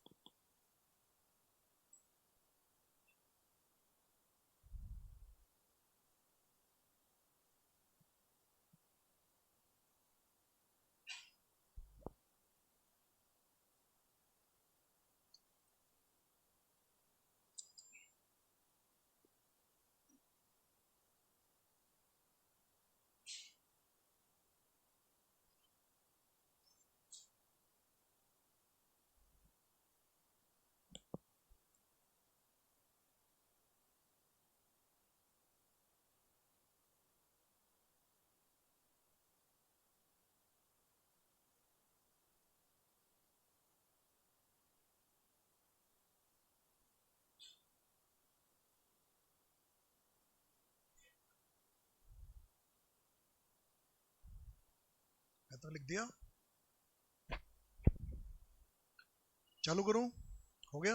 ओके अब इधर देखो, तुमको दिख रहा है ये करंट रेशियो का ही भाई है, दिख रहा है आपको? ये सी ए अपॉन सी एल ही है, लेकिन सी ए में से स्टूडेंट्स 2 आइटम निकाल फेंके हैं बाहर। आपने ये दोनों आइटम जिंदगी में सुने कभी? स्टॉक एंड प्रीपेड एक्सपेंसेस, कहना they must be a part of this CA ना, इस सीए का ही हिस्सा था वो, उनको बाहर निकाल के फेंका है. Anyone in the class can think about a logic, sir why are you removing them? Because, sir, what is current ratio trying to show? Current ratio is trying to show for every 1 rupee of liability, how much current assets I have, which I can use to pay the liability. Liquid ratio current ratio को देख के बोलता है क्या तुम बेकार ratio है, तुम ओवर स्टेट करता है सब कुछ, तुम झूठ बोल रहा है लोगों को, ये दोनों को निकालो बोलता है बाहर. Any idea why they are trying to remove them? Yes, this is very nicely said. These two assets are less liquid, or I might use the words illiquid. Hey, what do you mean by that? Less liquid, illiquid मतलब क्या? I have a question. Can you use prepaid expenses and say hey, current liability तेरा 10,000 रुपए भाई मेरा पर prepaid expense पड़ा है लेके जा, ऐसा बोल सकते हैं क्या? Can you have a prepaid expense set off against creditors? No, you cannot pass an entry creditor account debit to prepaid expense just for the sake of passing an entry. नहीं कर सकते. creditors को पैसा लगेगा बाबा. Current liability तुमसे पैसा मांगने आएगा, तुमको नहीं समझा? Hello everyone understood? स्टूडेंट्स, उस कारण से क्या आप सब कन्विंस्ड हो कि ये तो यार एक छोटा सा एक इन वन सेंस फिक्टिशियस है यार, ये कुछ समझ में आ रहा है? ये है अपना ऑन पेपर एसेट है, लेकिन कहाँ उसको यूज कर सकते हैं आप क्रेडिटर्स को भरने के लिए? पॉइंट नंबर 1 अंडरस्टूड दैट ये अवेलेबल ही नहीं है भरने के लिए. What about this? Student, stock भी आप कैसे दोगे? जैसे आपका कोई क्रेडिटर आपके पास आया, बोला पैसा दो, उसको वही स्टॉक लाके दे दोगे आप वापस, ये ले लो स्टॉक लेके जाओ, वो कान पड़त मारेगा, समझ में आ रहा है? कान के नीचे. बोलूंगा क्यों मारा मेरे को? वो बोलेगा वो स्टॉक तुमको मैंने ही दिया था. हेलो एवरीवन अंडरस्टूड ना? I hope you are understanding. Stock is bought from suppliers and to pay them you are paying by stock. Does it make sense? तुमको कुछ समझा मैं क्या बोला? सर मैंने उनसे रॉ मटेरियल स्टॉक लिया था, अब उनको पेमेंट में मैं फिनिश गुड स्टॉक दे रहा हूँ. अरे वो लोग एक्सेप्ट नहीं करेगा. तुमको समझ आ रहा है? तुम्हारा फिनिश गुड हमको नहीं चाहिए, हमको कैश चाहिए. किसी को समझ में आया? क्या आपको देयरफॉर समझा कि स्टॉक एंड प्रीपेड एक्सपेंसेस ये दोनों इलिक्विड है, ये आपके काम नहीं आएंगे. तो क्या आपको समझ रहा है कि सेकंड रेशियो है ना, करंट रेशियो का ही स्ट्रिक्टर वर्जन है? कुछ समझ में आ रहा है? करंट रेशियो थोड़ा सा आपको गुमराह करता है, लेकिन लिक्विड रेशियो आपको रियलिटी बताता है. Everyone understood till here? सबको समझ में आया? पक्का समझा ना? जैसे ना हम लोग अभी इंडियन क्रिकेट का बात करते हैं, अगर तुम लोग देखते हो क्रिकेट, तो अब मैं अगर बोलूँ कि हमारे पास ना 6 बैट्समैन है, अभी आजकल तो 8 बैट्समैन है, ठीक है, हमारे पास 8 बैट्समैन बैटिंग करते हैं, तो अच्छा अरे वाह 8 बैट्समैन है, तो करंट रेशो क्या बोलता है? 8 बैट्समैन है मेरे पास. लिक्विड रेशो क्या बोलते हैं? बाबा इसमें से 3 तो खेलते ही नहीं है, उसको निकालो. समझ रहा है? यू आर अभी मैं नाम नहीं ले रहा हूँ, लेकिन मैं बस बता रहा हूँ कि you trying to be a bit more strict. Everyone understood ना? कि अरे हमारे पास एक्चुअल में परफॉर्म करने वाले कौन है, किसको फुकट में रखा है? You understanding? That is basically liquid ratio. I hope you understood. Now general knowledge के लिए सुनना और इवन आईसीईआई के लिए भी सुनना. ये जो लिक्विड रेशियो बना ना आपका, इस रेशियो को स्टूडेंट्स क्विक रेशियो भी कहते हैं. Everyone understood? और इस रेशियो को एक अजीब सा नाम दिया गया है, आपने कभी 12th में सुना रहेगा शायद से, एसिड टेस्ट रेशियो. मैं बहुत सोचा इसके बारे में कि इसको ऐसा क्यों बोलते हैं, और बहुत बुक्स भी पढ़ी, किधर भी लिखा नहीं है, बस बोला है कि एसिड टेस्ट रेशियो नाम है. You could have thought about it like this: current assets has a lot of impurities, we threw acid on it and removed the impurities, and the ratio that passed the acid test is called as acid test ratio. ऐसा बोलने के लिए बकवास कर सकते हैं हम लोग, लेकिन स्टूडेंट्स याद रखना ये हार्डली आता है नाम एग्जाम में. लेकिन मैंने 2-3 पेपर देखे हैं जहाँ पे बोला गया कैलकुलेट एसिड टेस्ट, स्टूडेंट बोलते सिखा ही नहीं, मतलब जो लोगों को नहीं बताया गया रहेगा वो लोग बोलते हमको एसिड टेस्ट रेशियो था ही नहीं सिलेबस के अंदर. ऐसा नहीं है, ये जो सिंपल सा रेशियो है ना उसी का नाम है एक और. Everyone understood? नाउ एक और चीज आपको सुननी है. ये जो न्यूमरेटर है, कहना इसे ये करंट एसेट्स ही है, लेकिन रिमेनिंग करंट एसेट्स है. कम ऑन एवरीबॉडी, क्या रिमेनिंग मतलब? मैंने ना इलिक्विड एसेट्स हटा दिए, तो जो बचे हुए करंट एसेट्स है ना, उनको पता है क्या नाम देते हैं? Liquid assets. नाम समझेगा क्या बोल रहा हूँ? इलिक्विडिटी अगर हटा दिया तो बचा हुआ लिक्विड एसेट्स, उसका एक और नाम है quick assets. Everybody comfortable? Now if you go in the real world outside, current liabilities में से 2 आइटम भी माइनस होने चाहिए. बैंक ओवरड्राफ्ट माइनस होता है and income received in advance भी माइनस होता है। अब ये दोनों माइनस क्यों होता है, कभी लॉजिक मेरे पास है, लेकिन आईसीईआई वो नहीं करता। आईसीईआई डिनोमिनेटर में सीएल को कच्चा रखता है वहां पर, तो हम क्यों पंगा देने का unnecessarily. We will go as per ICAI. Everyone understood till here? Okay students, have you done written, have you done writing till here? सबका हो गया? ओके थर्ड रेशियो लिखो, चलो थर्ड वाला।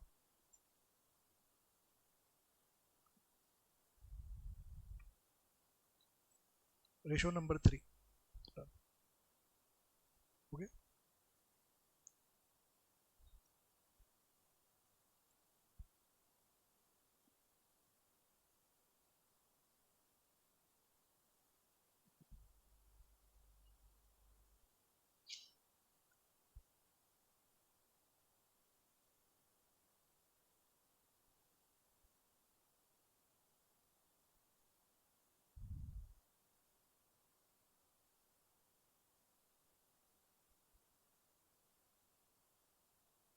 Are we ready?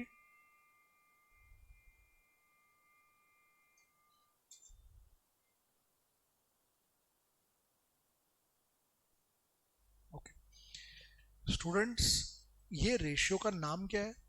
Absolute liquid ratio. ये कहना है liquid ratio से भी स्ट्रिक्ट है। कोई मुझे बोल सकता है, अच्छा पहली बात लिक्विड रेशियो जैसा ही है, तुमको दिख रहा है डिनोमिनेटर वही है। न्यूमरेटर में जो लिया है ना, उसके बारे में मैं कुछ कहना चाहता हूँ। क्या आप लोगों को ये बात समझ रही है कि ये जो किया था, इसमें अगर हमने डेटर्स को भी माइनस कर दिया ना, debtors, debtors includes bill receivable, हाँ सब सन्डे डेटर्स बिल रिसीवेबल सब मिला के अगर मैंने माइनस कर दिया, तो क्या आपको समझता है कि यही तो बचता है फिर? Come on everybody, cash, bank and short term investments. So what is the difference between ratio 2 and ratio 3? कहना था debtors is the difference. If in ratio number 2 मैंने स्टॉक माइनस किया, प्रीपेड एक्सपेंस माइनस किया, और उसके साथ अगर मैंने डेटर्स भी माइनस कर दिया, तो कहना था रेशियो नंबर 3 बन जाएगा। सब लोगों को मैथमेटिकली समझा मैं क्या बोल रहा हूँ? अब ये इसको माइनस करने का लॉजिक क्या है students? According to the third ratio, जैसे स्टॉक यूजलेस है करंट लाइबिलिटी को भरने के लिए, प्रीपेड एक्सपेंस यूजलेस है करंट लाइबिलिटी को भरने के लिए, इलिक्विड है, अकॉर्डिंग टू दिस रेशियो एक और एसेट है जो यूजलेस है, कौन सा? डेटर्स। सब लोगों को समझ में आ रहा है कि do you agree with the third ratio और do you not? According to the third ratio debtors भी कौन से काम के? तुम्हारे क्रेडिटर्स को भरने के लिए। अब तुम्हारा एफ आई जैसी एग्री नहीं करेगा, क्योंकि उसने तुमको एंडोर्समेंट नाम का एक कॉन्सेप्ट सिखाया है, जहाँ पे हम creditor account debit to debtors करते। कभी सुना है कभी ऐसा आपने? जहाँ पे हम बोलते डेटर तुमसे इतना देना बाकी है, क्रेडिटर तुमको इतना देना बाकी है, इसको लो और इसको दे दो, खत्म बात। तो एक्चुअली स्पीकिंग कहना इसे रेशियो नंबर 2 जो है ना, वो यही अज्यूम करके चल रहा है कि डेटर से जो पैसा आएगा वो कहना थे हम क्रेडिटर को दे देंगे। रेशियो नंबर 3 बोल रहा है, अरे लेकिन उसके लिए टाइमिंग भी तो मैच होना चाहिए ना। किसी को समझा मैं क्या बोल रहा हूँ? मैं अगर आपको बोला बैलेंस शीट के अंदर डेटर 1 लाख का है, क्रेडिटर 1 लाख का है, you can not sit peacefully, अरे डोंट वरी इसका पैसा लेके इसको दे देंगे, अरे लेकिन इससे पैसा 3 महीने में आने वाला है और इसको 1 महीने में देने का है, तो ये कौन से काम का है फिर? किसी को समझ में आ रहा है? कितने लोगों को समझा रहे बाबा? Okay, everyone understood, no? So do you understand it's a debatable point whether debtors can be used or not? Students, that is why there are two ratios. Everybody comfortable? Now, in the real world, I would like to tell you, ये ratio use नहीं होता है. Everyone understood ना? सब अभी use नहीं होता का मतलब क्या बताता हूँ. हर कंपनी की ना annual report निकलती है. Everyone there, annual financial report निकलता है उसका. मेरे पास ना 2 साल पहले का एक रिपोर्ट है, मैं दिखाता था अर्ली बर्ड में. कौन सा कंपनी था याद है? Nestle. I to show this, दिखाऊं? है मेरे पास, आई थिंक है कि डिलीट कर दिया, देखना पड़ेगा. नेस्ले कंपनी सुना है? नहीं, नहीं सुना है?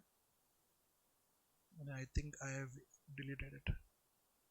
आई use to have it but it's just 1 minute. I'll just see if I can get it for you. 24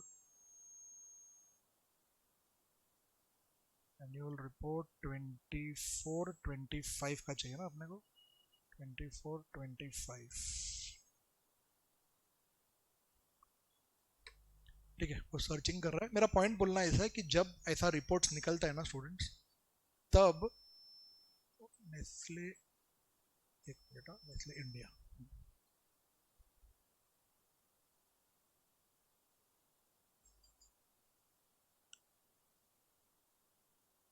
audit report खुल गया, हाँ Nestle, yes I got it, I'll download it and I will share it with you.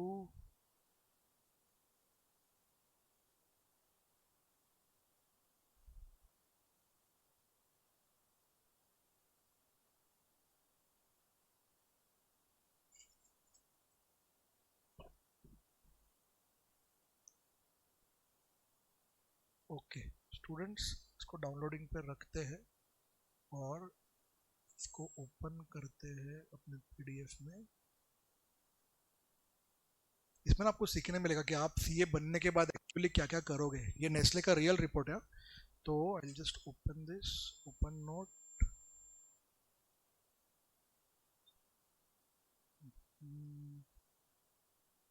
ठीक है यहीं से दिखाता हूँ। ये आपको मैं, ये दिख रहा है आपको स्टूडेंट, ये सब उसके प्रोडक्ट्स है, दिख रहा है आपको प्रोडक्ट्स, ये सब सुनने देंगे अपने products. So what all products of Nestle do you use? Maggi तो है मैगी तो है, coffee is also there, something, some error is coming, anyways. So Nescafe, yes, milk maid कभी सुना है क्या आपने? मिल्क मेड, किटकैट, है ना, ये आजकल का तुम्हारा जमाना कोरियन। अभी आप अगर देखोगे ना, ये सब उनके टॉप मैनेजमेंट है। कॉफी पी रही हो, एक मिनट, देखो वो लोग बता रहे हैं हमने कितना ठूसा है लोगों को मैगी, 6 बिलियन।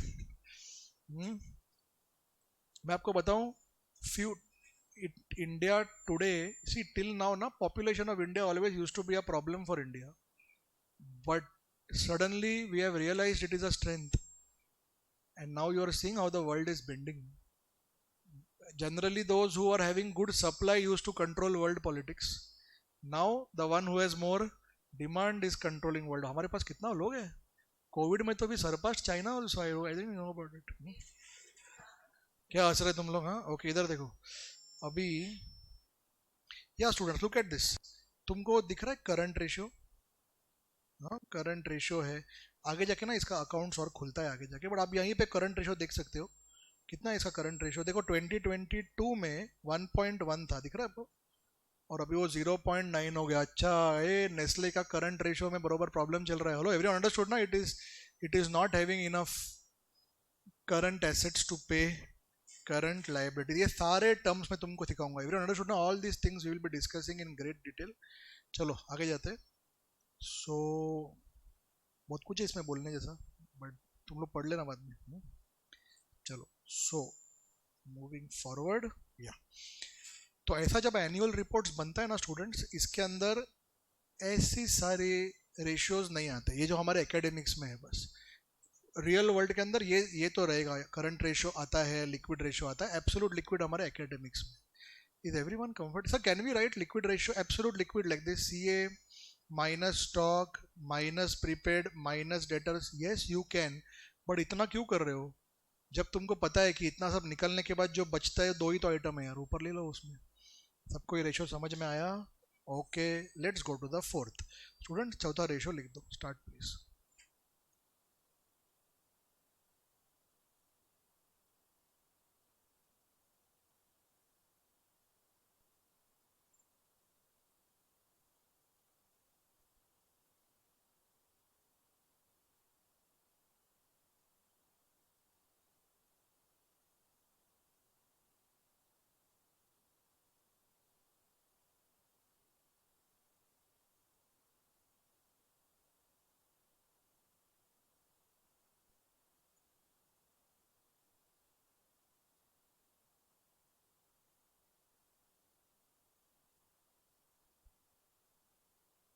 लिखा?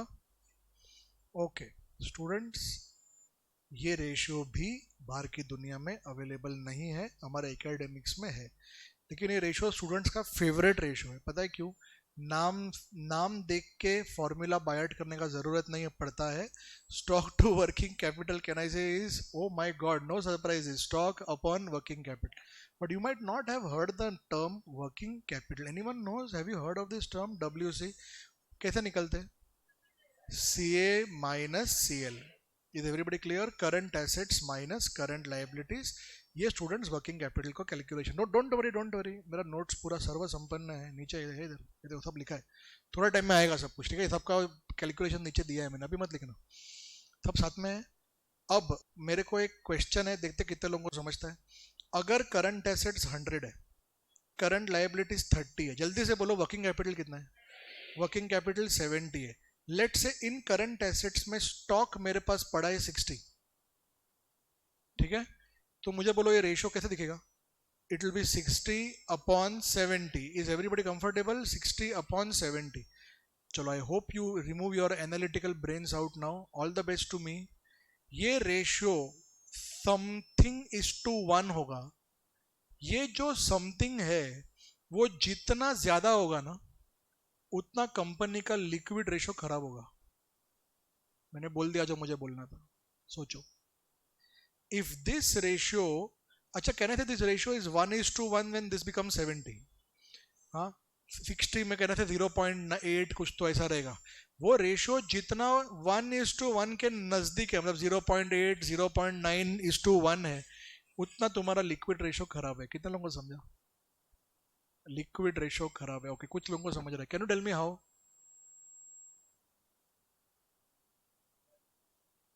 नहीं, लिक्विड रेशियो के बारे में सोचना है. और ये तो बहुत कॉम्प्लिकेटेड एक्सप्लेनेशन दिया, एकदम सिंपल. लिक्विड रेशियो का फॉर्मूला क्या था, किसी को याद है? Current assets minus stock minus prepaid x. Correct. Now if this ratio is high, you tell me when will this ratio be high? When what is high? Stock is high. तो अगर stock ज्यादा है तो आपको समझता नहीं है कि स्टॉक ज्यादा रहेगा तो एक रेशियो कम हो जाएगा. कम ऑन एवरीबॉडी, लिक्विडिटी कम हो जाएगा. अभी लेमैन की तरह सोचो, बहुत ज्यादा स्टॉक अगर कंपनी में रहा, कहना था कंपनी का लिक्विडिटी बरोबर नहीं चल रहा है, कंपनी का माल बनता जा रहा है लेकिन बिक नहीं रहा है, स्लो मूविंग स्टॉक्स, ऑब्सोलीट हो गया, you know, all those things will start working. Can I therefore assume that you can understand my next line? If this ratio of a particular company is, let's say, 0.94:1, I will look at this ratio and say, company, या तो तुम sales के comparison में कुछ ज्यादा ही stock बना रहे हो, या तुम्हारा जो स्टॉक बन रहा है वो बिक नहीं रहा है. इसके लिए तुम्हारा every 1 rupee of working capital में 94 तो स्टॉक में पड़ा हुआ है. Everyone understood? So that is the meaning of the ratio. This ratio should be as low as possible. ये रेशियो जितना लो रहेगा, देखो कंपनी का करंट एसेट्स का हेल्थ अच्छा है कि बुरा है, डिपेंड करता है वो करंट एसेट कितना लिक्विड है. मेरा भाषा समझा आपको? जितना liquid, cash bank, short term investments, debtors भी चलेगा, माल बिक तो रहा है तुम्हारा. जितना स्टॉक में है ना, कहना थे उससे कुछ, उससे तुम्हारा कंपनी का हेल्थ थोड़ी समझेगा. तुम बना तो कोई भी सकता है, बिकना चाहिए ना माल आपका. सबको समझ में आया? Everyone clear? Okay students, congratulations. यहाँ तक आपने जो सीखा ना, वो सारे शॉर्ट टर्म रेशियोज थे. शॉर्ट टर्म मतलब आपको दिख रहा है किधर भी कोई लॉन्ग टर्म नहीं उठाया हमने, सारे शॉर्ट टर्म वाले ही उठाए. करंट एसेट करंट लाइबिलिटी में घूमता है. अब ये जो 3 आएंगे ना, वो लॉन्ग टर्म में जा रहे हैं. Everyone there? This is one of the most famous ratios which are used in the world outside. आपने कभी सुना है ये रेशियो, डेट इक्विटी रेशियो? चलो लिखो, मैं एक्सप्लेन करता हूँ. Please write down. Point number 5.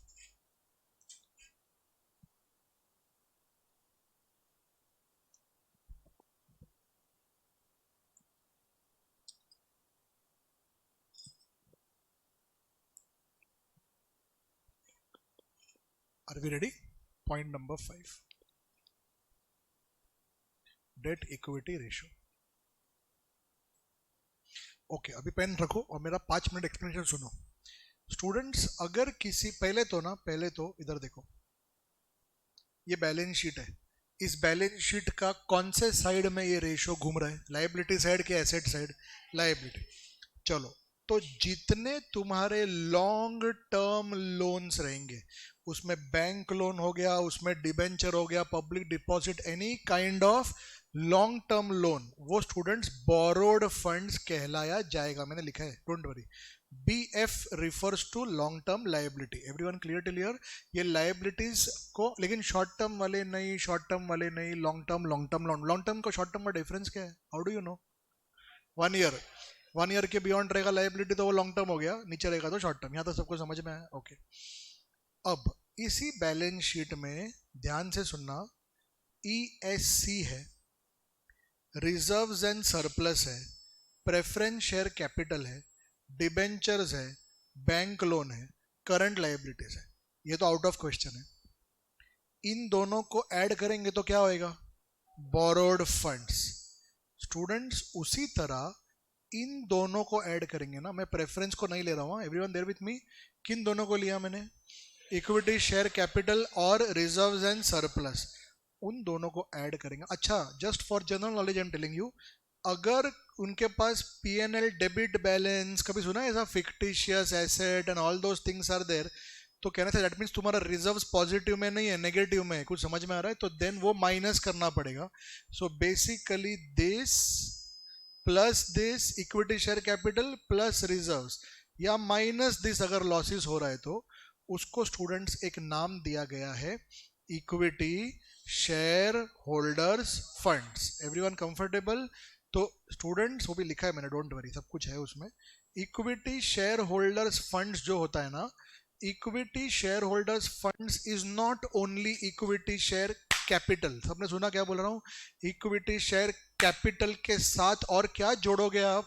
Reserves and surplus. वो लॉसेस ज्यादा आता नहीं है एग्जाम में, आया तो माइनस करना, लेकिन generally it is ESC plus reserves. Everybody got clarity?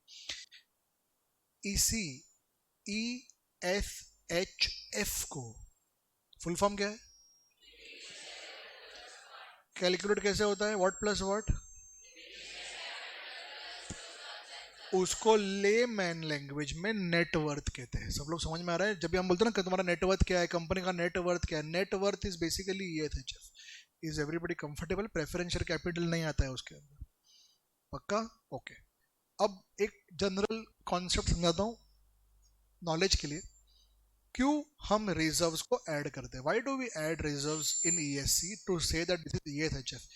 I will give you a layman explanation. इधर दो।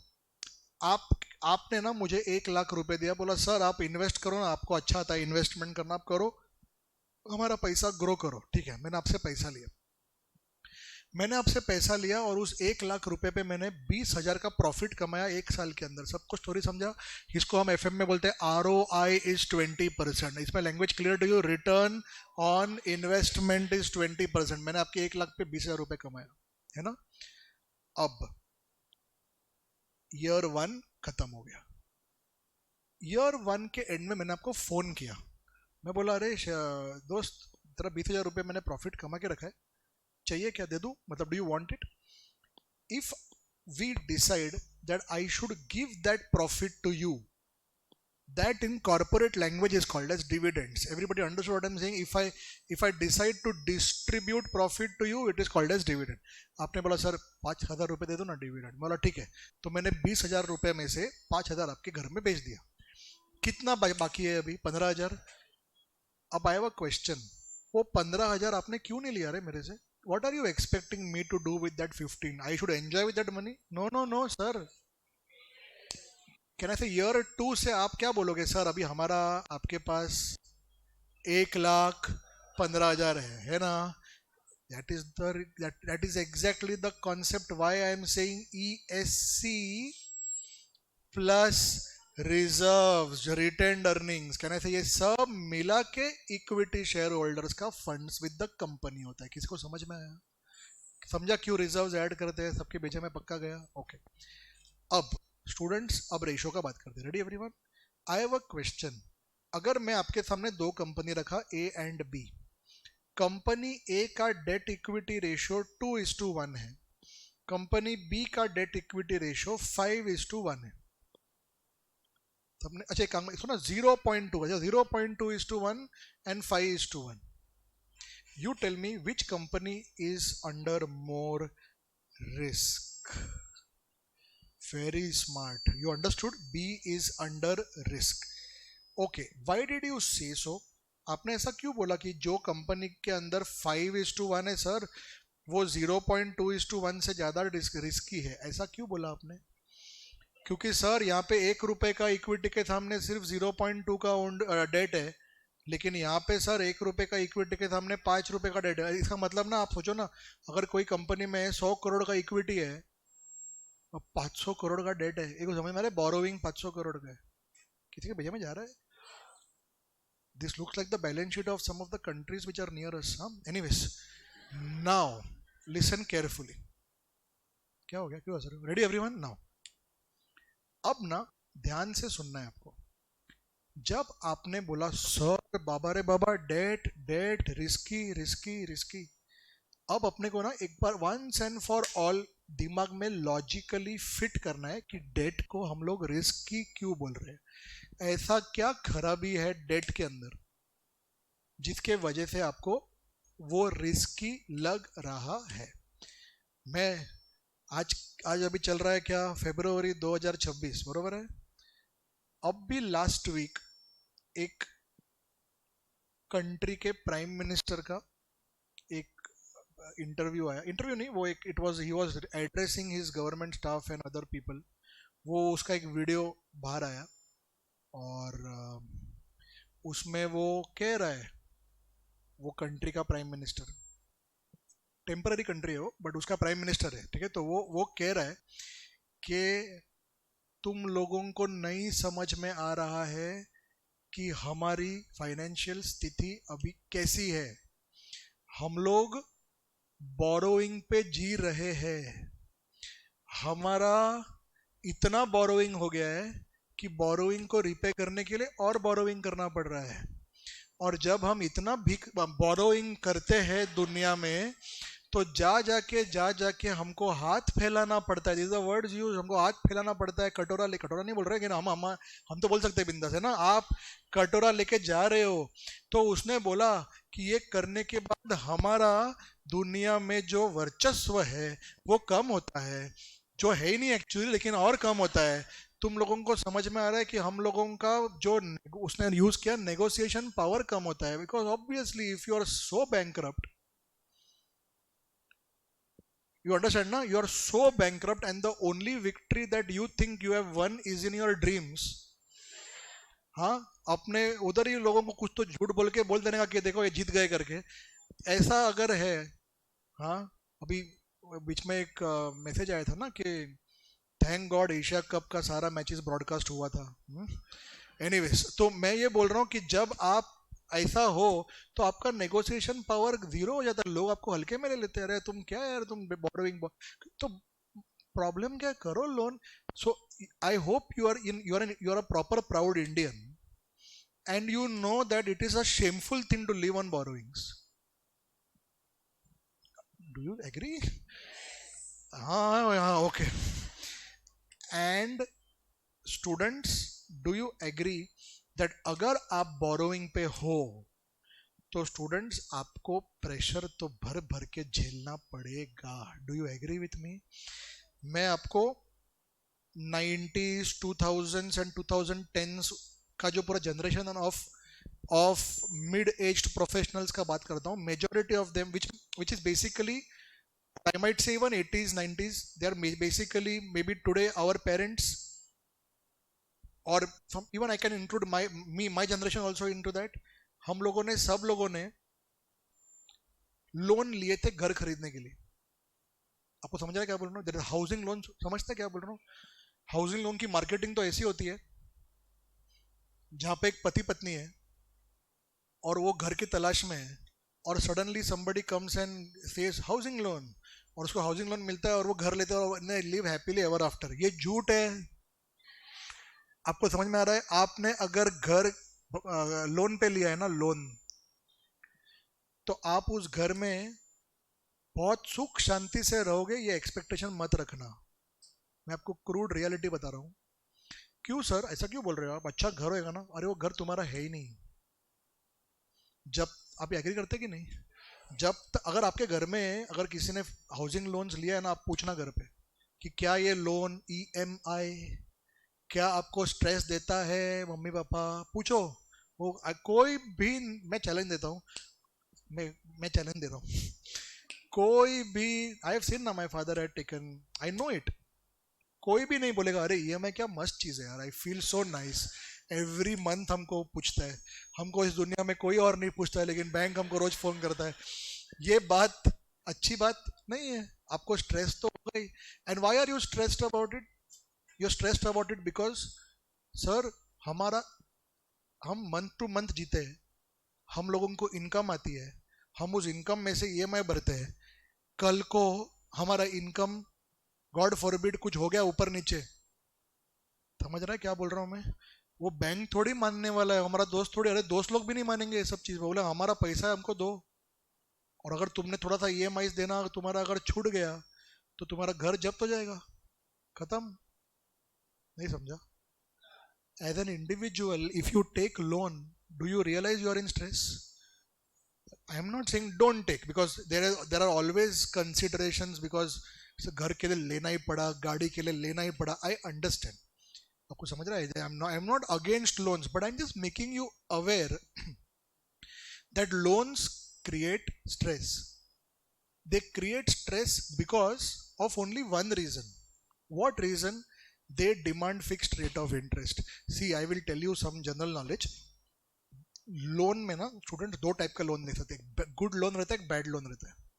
आई tell you what is the difference between them. सब सुनना, याद रखना, पैसा कमाना चालू करोगे तब याद रखना ये सब। गुड लोन मतलब ऐसा लोन जहां पर आपने लोन के सामने एसेट खड़ा किया है, बैलेंस शीट है आपकी मेंटल, यहां से लोन आया है और यहां पे एसेट खड़ा किया है, मतलब housing loan is a good loan because you have taken a loan and you have an asset. Are you agreeing?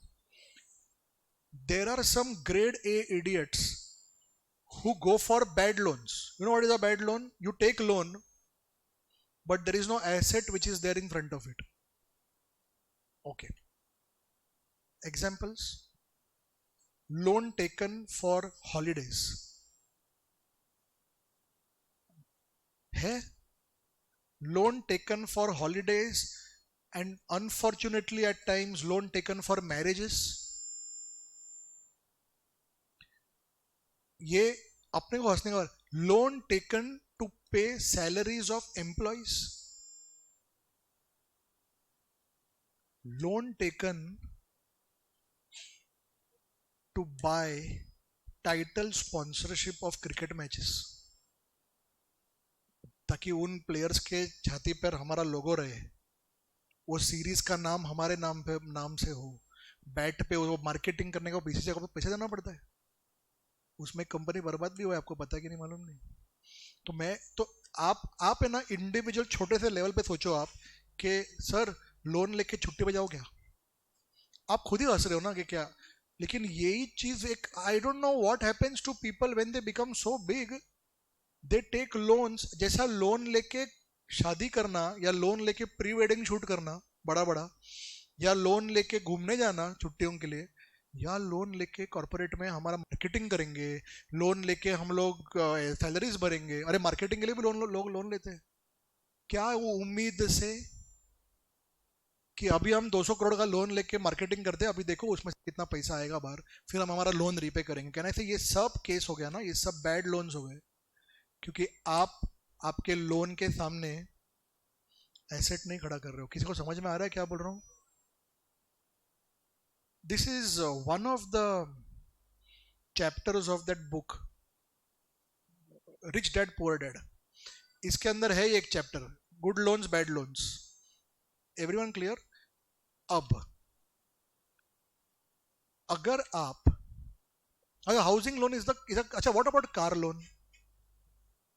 Good loan की बैड लोन? एसेट दिख रहा है बट वो है नहीं, क्योंकि उसका डेप्रिशिएटिंग एसेट हो गया ना। डेप्रिशिएटिंग एसेट खरीदना also bad loan, you have to have an appreciating asset. Is everyone clear? Now imagine the company is sane, they have a good CFO, he or she knows that we should not take bad loans, we will take loans only if there is an asset which is there in front of us. And such a company, if they take loan, does the loan cause stress to them? The answer is yes, but I want to tell you it doesn't cause stress on the principal level, it causes stress on the interest level. सब सुन रहे क्या बोल रहा हूँ? देखिए मैं आपको बोला कि जैसे फॉर एग्जांपल आपके पेरेंट्स ने हाउसिंग लोन लिया, एक साइड पे एसबीआई को हम लोग, एसबीआई एचडीएफसी जो भी आप उसको ईएमआई भर रहे हो, एक जगह पे घर है। अब जो स्ट्रेस आ रहा है ना स्टूडेंट्स, वो स्ट्रेस उस प्रिंसिपल रिपेमेंट का नहीं आ रहा है, क्योंकि कल को तुमको बोला हमसे नहीं हो रहा है, घर बेच डालो, जाओ भाड़े पे, कोई प्रॉब्लम नहीं है। घर बेच के करने से लोन हम लोग 2 मिनट में खत्म कर सकते हैं ना। ये पावर तुम्हारे हाथ में अगर है तो कहने से वो गुड लोन हो गया। लेकिन वो लोन अगर तुम्हारी जिंदगी में कंटिन्यू हो रहा है तो उसका जो इंटरेस्ट का पार्ट है ना, वो सताएगा तुमको, क्योंकि इंटरेस्ट जो है स्टूडेंट्स, वो over and above the principal है, over and above the asset है। कुछ समझ में आ रहा है? उसके ऊपर मांग रहा है और वो फिक्स मांग रहा है। तो कहना से तुमने वो लोन लेकर जो एसेट खरीदा है, वो एसेट में से जो रिटर्न आएगा, कहना that return should be taking care of the interest. Now, when it comes on a very personal, individual viewpoint, your house is not going to give you any return. But then it all depends on your work ना, आपका salary कर कमा रहे हो, वो salary में से आपको देना पड़ेगा इंटरेस्ट। और अगर आप कॉर्पोरेट लेवल पे बात करोगे तो कॉर्पोरेट लेवल पे कहना है उन्होंने डिबेंचर से या बैंक लोन से पैसा लिया है, तो सामने कोई ना कोई धंधे में पैसा डाला है। अरे वो धन कल को लोन भरने को नहीं हो रहा ना, बेच डालो, लैंड बिल्डिंग सब कुछ बेच डालो, लोन खत्म करो। लेकिन अगर आपने वो सस्टेन किया है तो उस लैंड बिल्डिंग फर्नीचर में से जो ROI आएगा, कहना है that has to take care of the interest have to pay to the debenture holders, but that ROI has to be more ना देन द इंटरेस्ट रेट। नहीं तो प्रॉब्लम है। किसी को समझ में आ रहा है क्या बोल रहा हूँ? आर यू कन्विंस्ड दैट ये तकलीफ आपको आपके इक्विटी शेयर होल्डर्स नहीं देते? नहीं समझा? इक्विटी शेयर होल्डर्स वह फैमिली जैसा बिहेव करते कि अरे अप डाउन साथ में रहेंगे, तुम्हारा खराब चल रहा है तो कोई बात नहीं, हम तक नहीं। डिबेंचर होल्डर्स बाहर वाले, वो बोलते हैं हमको नहीं मालूम, ये उलीस का एंड ऑल दैट नहीं पूछेंगे, पैसा दे। कुछ समझ में आया? नहीं समझा? So students, what does as a concluding part, what does this ratio show us? It shows us for every 1 rupee of owner's money, equity's money, how much is outsider's money. Can I say if this money is too high, the company is in mess? कुछ समझ में आ रहा है? ये ज़्यादा नहीं होना चाहिए आइडियली। TCS, इन्फोसिस, ये लोग का स्टेलर रिकॉर्ड है, जब से शुरू हुआ है तब से वो लोगों का डेट इक्विटी रेशियो ये रहा है। किसी को समझा मैं क्या बोला? 0:1 मतलब क्या? एक भी रुपए बाहर वाले का नहीं लिया, सिर्फ इक्विटी का पैसा। किसी को समझा? अभी अदानी का मत पूछना मुझे, वो अलग एक्सट्रीम पे जाएगा। कुछ समझ में आ रहा है? वहाँ पे बहुत बरबर के 40:1 ऐसा सब है। हाँ, वो लोग को बाद में वो लोग ने brought it down to 20s में आया वो। But okay, so now you might think sir Adani को नहीं समझता है क्या ये सब? उसके पास ये लोग नहीं है बताने के लिए कि इतना डेट मत लो सर। तो स्टूडेंट्स, हम आने वाले लेक्चर्स में बात करेंगे कि जो डेट लेता है वो क्यों लेता है। जब उनको पता है कि debt create so much problem, then why do they take? There has to be some logic no of debt. है बहुत भयंकर मैथमेटिकल लॉजिक है, मैं आपको डिटेल में नंबर्स के साथ समझाऊंगा कि डेट लेना क्यों अच्छा है कभी कभी। एज ऑफ नाउ बुरा बुरा, everyone clear? Risk risk risk risk risk. Great students, वो जो रिस्क है, चलो मैं comment and of the lecture अभी एक छोटा सा एग्जांपल दूंगा, उसमें अपन रेशियोज कैलकुलेट करेंगे, घर जाएंगे। Ready everyone? जो रिस्क है जो डेट कॉज करता है, सुन रहे सब लोग? जो रिस्क है जो कौन कॉज करता है? डेट। क्यों कॉज करता है? क्योंकि वो फिक्स्ड रिटर्न मांगता है। सबने सुना क्या बोल रहा हूँ? फिक्स्ड मतलब मेरा पैसा हो या ना हो मेरे को देना पड़ेगा वाला जो स्ट्रेस हमारे पे डालता है ना, इसको फाइनेंस की दुनिया में लेवरेज कहते हैं। सब लोग सुन रहे क्या बोल रहा हूँ? It is called as leverage. It is also called as gearing. There are two terms, but why it is called leverage, why it is called gearing, early bird में अभी नहीं, धीरे धीरे करके हम लोग आगे जाएंगे। तभी एक लेवरेज नाम का चैप्टर ही है अपने को, मैं समझाऊंगा उसके अंदर, ठीक है? नाउ ICAI बोलता है कि अगर डेट हमको रिस्क देता है सिर्फ इसी कारण से क्योंकि वो हमसे फिक्स्ड मांगता है, तो डेट का एक और क्लोन भी है हमारे बैलेंस शीट में जिसका नाम है प्रेफरेंस शेयर कैपिटल। किसी को समझा मैंने क्या बोला? कहना इसे PSC भी उसी बिरादरी का है, वो भी हमसे वही तकलीफ देता है, हमको बोलता है फिक्स्ड रिटर्न चाहिए। हाँ, तुम्हारे पास आज प्रॉफिट नहीं रहेगा तो मत दो, जब ये होएगा प्रॉफिट तभी पिछले का आज का सबका दो। कहना से preference share capital is also demanding. In fact preference share capital इतना बुरा है, वो ओनरशिप भी लेता है और फिक्स्ड भी डिमांड करता है। किसी को समझ में आया? उस कारण से आज की दुनिया में आप हार्डली कोई कंपनी के बैलेंस शीट में प्रेफरेंशियल कैपिटल देखोगे। अगर तुमको फिक्स्ड चाहिए तो बाहर रहो और डिबेंचर होल्डर बन जाओ। तुम लोगों को ओनरशिप चाहिए तो फिक्स मत मांगो, इक्विटी शेयर होल्डर बन जाओ, साथ में रहो। किसी को समझ में आ रहा है? There are now two roads, either you become debenture holders और you become. So do you realise if there is preference share capital also, क्या आपको समझ रहा है ये डेट इक्विटी रेशियो को मॉडिफाई कैसा किया गया है? Is everyone understanding? What is common in these two? Come on everyone. Both cause risk to me because both are demanding fixed return from me as compare to ये बेचारा। कुछ समझ में आ रहा है? कैन आई से देयरफॉर अगर प्रेफरेंस शेयर कैपिटल भी है तो तुम्हारा डेट इक्विटी रेशियो मॉडिफाई होना चाहिए और ये नया रेशियो पैदा होता है। लेकिन आज की दुनिया में ये रेशियो चलता नहीं है बिकॉज प्रेफरेंस शेयर कैपिटल ही नहीं है ना। तो यही रेशियो कैपिटल गियरिंग भी है और यही रेशियो डेट इक्विटी भी है। तो कल को एग्जाम में ऐसा हो सकता है कैपिटल गियरिंग रेशियो मांगे लेकिन उसमें क्वेश्चन में पीएससी है ही नहीं। तो I hope you people understand, they are asking you debt equity ratio only. Everyone comfortable? ठीक है, please copy sixth also. Thank you. एक काम करो ना, सिक्स्थ से लेके अब ये नीचे तक कॉपी कर डालो, फटाफट डिस्कस करते हैं and then will do one small sum if time permits and then will गो।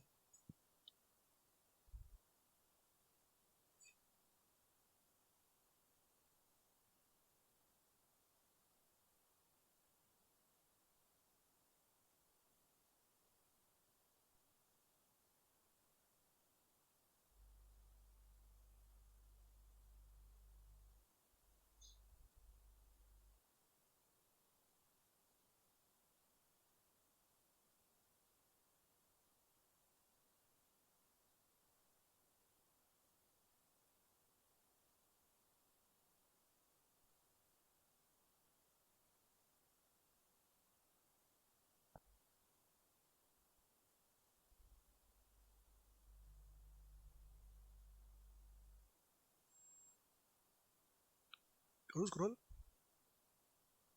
तुम लोग में से कितने लोग पीडीएफ से लिख रहे? ओके।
करो scroll.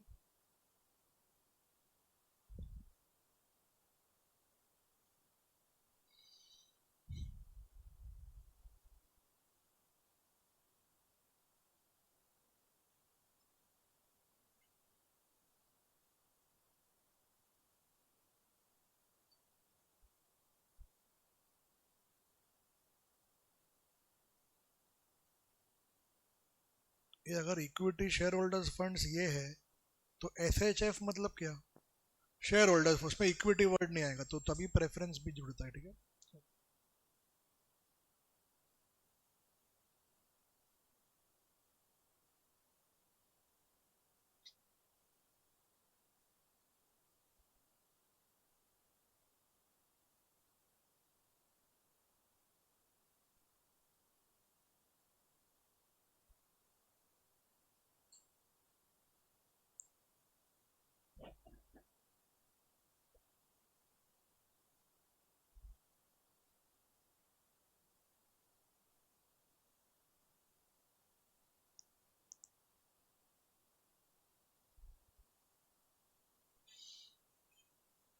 All done.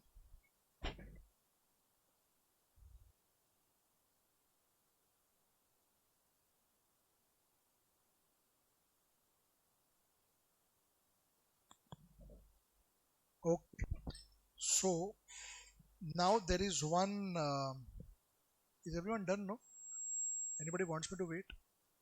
No, there is this one ratio here called as proprietary ratio, not there in the real world and even hardly asked in ICE है, दोनों में बहुत रेयर है, लेकिन मॉड्यूल में करके बता रहा हूँ। इधर देखो स्टूडेंट्स, प्रोप्राइटर्स फंड्स मतलब ओन्ड फंड्स, और शेयर टोटल एसेट्स तो तुमको पता ही है। तो ये ना बहुत सिंपल सा रेशियो है कि अगर एसेट साइड में 100 लाख है, प्रोप्राइटर्स फंड्स अगर 90 लाख है और बोरोड फंड्स अगर 10 लाख है, तुम लोग को बैलेंस शीट समझा?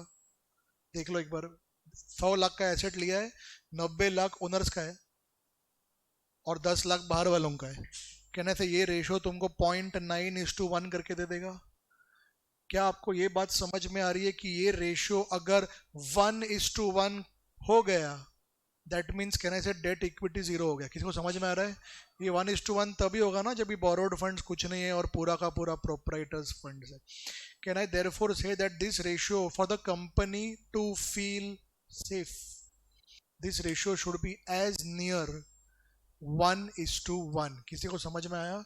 बट फिर उसका जरूरत नहीं पड़ रहा है, because students I hope you realising वो सेफ्टी वेफ्टी के लिए रेशो ऑलरेडी है ही ना हमारे पास। डू यू रियलाइज ये रेशो जो बताना चाहता है इन वन सेंस उसके आसपास ही ये घूम रहा है, तो इसके लिए लोग एक रेशो लेके बस करते। तो कहने से ये रेशो जितना 0 के नजदीक रहेगा उतना कहने से कंपनी सेफ रहेगा, जितना वो 0 के ऊपर जाएगा उतना रिस्क है। हो गया बात, इसका जरूरत ही नहीं था एक्चुअली। सबको समझ में आया? ओके। अब स्टूडेंट्स ये जो सारे टर्म नोट्स मैंने लिखे हैं ना, उसमें पहला नोट पढ़ो, तुमको समझा मैंने क्या लिखा है? कभी कभी ना रेशियोज के अंदर ये एक प्रॉब्लम आता है, सर एक्सप्रेस कैसे करना है, मतलब परसेंटेज में डालना है कि डेज डालना है कि रुपीज लिखना है कि टाइम, समझा ना? वो everything has a unit behind it. याद रखना बैलेंस शीट के सारे रेशियोज x:1, 3:1, 0.4:1 ऐसा एक्सप्रेस करना है। इसका मतलब कोई भी बैलेंस शीट रेशियो के आगे आपको इंटू 100 एग्जाम में नहीं करना है। किसी को समझ में आया? दूसरी बात, both numerator and denominator will be from closing balance sheet figures. इसमें P&L तो वैसे भी नहीं है बैलेंस शीट में, लेकिन ओपनिंग बैलेंस शीट डेटा दिया रहेगा ना, अगर ओपनिंग, इग्नोर इग्नोर इग्नोर। किसी को समझ में आ रहा है? ऐसा देंगे कभी कभी उल्लू बनाने के लिए। क्लोजिंग क्लोजिंग क्लोजिंग मैंने लिखा है बड़ा बड़ा अक्षरों में, एवरीवन अंडरस्टूड? क्लोजिंग पे ही करना है। स्टूडेंट्स आई थिंक मैंने पॉइंट ए आपको सिखा दिया, कम ऑन। ये हो गया था ना डिस्कस, अपना हो गया था बीच में। ओके, याद रखो इसके अंदर प्रेफरेंस शेयर कैपिटल अभी तक नहीं आया है। अगर प्रेफरेंस शेयर कैपिटल भी जुड़ जाता है तो उसको कहते हैं proprietors funds. Is everybody comfortable? और उस प्रोप्राइटर्स फंड्स में अगर बोरोड फंड्स भी घुस जाता है तो उसको एक बहुत फेमस नाम है टोटल कैपिटल एम्प्लॉयड। सो अगर मैं बोलूं equity share capital 100, reserves and surplus 50, preference share capital let's say 200, debt let's say 70, चलो मुझे बताना इक्विटी शेयर होल्डर्स फंड्स कितना? Equity share holders funds 150। इस इक्विटी शेयर होल्डर्स फंड्स में मैं प्रोप्राइटर्स को भी जोड़ दूं ना, तो वो हो जाता है proprietors, I am so sorry, proprietors नहीं, ये प्रेफरेंस शेयर कैपिटल भी जोड़ दो ना, तो इसको बोलते हैं proprietors funds. Is everybody clear? उस प्रोप्राइटर्स फंड्स के अंदर मैंने बोरोड फंड्स भी जोड़ दिया ना, अगर तो वो हो गया टोटल पैसा जो मैंने रेस किया है, डेट इक्विटी मिला के, everyone got it, equity preference सब मिला के, ये उसके नाम है। स्टूडेंट्स ये दोनों तो बहुत ऑब्वियस चीज़ें है, जरा देख लो फटाफट।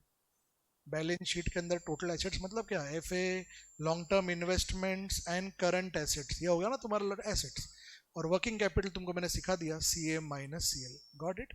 सो before you fly away, everyone do you have textbooks with you? एक बार ना ओपन करो, will close this chapter today's lecture properly. Come to question one, come to question number one. अच्छा, तुम लोगों के बुक को हम लोग ने थोड़ा सा ना और भी अपडेट किया है। तुम लोगों को ना कल या परसों एक्स्ट्रा शीट्स मिलेगा ये चैप्टर्स का, कि हम लोग के ना लेटेस्ट एग्जाम ये वो का और सम्स निकाल के रखा है हमने, लेकिन वो इस टेक्स्ट बुक में गया नहीं। तुम्हारा रिजल्ट के बाद का जो टेक्स्ट बुक है ना उसमें आ जाएगा।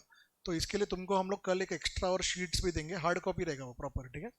चलो, तो स्टूडेंट्स आप लोग है ना इस क्वेश्चन के अंदर मैं कुछ बोल रहा हूँ, देखो ये ना ई से लेकर नीचे तक का पूरा ये मत पढ़ना, ठीक है। You don't read this and you have the remaining question with you. I would be happy if you can get me these four numbers in rough. Start. इसको रफ में ट्राई करो तुम। अच्छा, एक मिनट पहले जरा मुझे बताओ, ये क्या है? ये पीएससी है, बरोबर है। ये क्या है? ये इक्विटी शेयर कैपिटल है। आपको समझेगा, ये तीनों मिला के रिजर्व्स एंड सरप्लस है। ये स्टूडेंट्स बोरोड फंड्स है। ये कहना से आपके करंट लायबिलिटीज है। ये आपका फिक्स्ड एसेट है और ये आपका करंट एसेट है। किसी को समझ में आया? ये सारा बाइफर्केशन दे दिया मैंने। चलो, you can not go wrong, please you have the formulas with you, rough में करके दिखाओ।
किसी को करंट रेशो आया बरोबर? ठीक है, ये लिक्विड रेशो तब देख लो आराम से। इसमें गलती होता है फोर्थ में।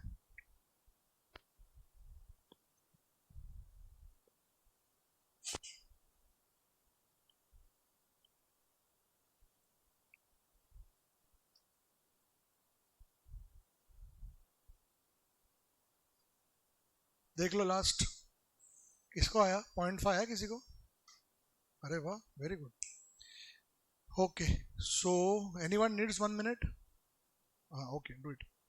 मैं क्या बोल रहा हूँ, जो लोगों का हो चुका है सब कुछ, आप लोग ये लिखना चालू कर दो ना नोटबुक्स में। और जो मैं 6:30 को छोड़ दूंगा आपको, कितना बजा, 1 मिनट है ना, लेना चालू करो। और जो लोगों का नहीं हुआ है वो लोग ट्राई करो प्लीज, लेकिन ये चारों पॉइंट घर से लिख के आना। तुम्हारे पास पीडीएफ तो है ही ना, आप घर से लिख भी सकते हैं आराम से। चलो, those who are writing please right.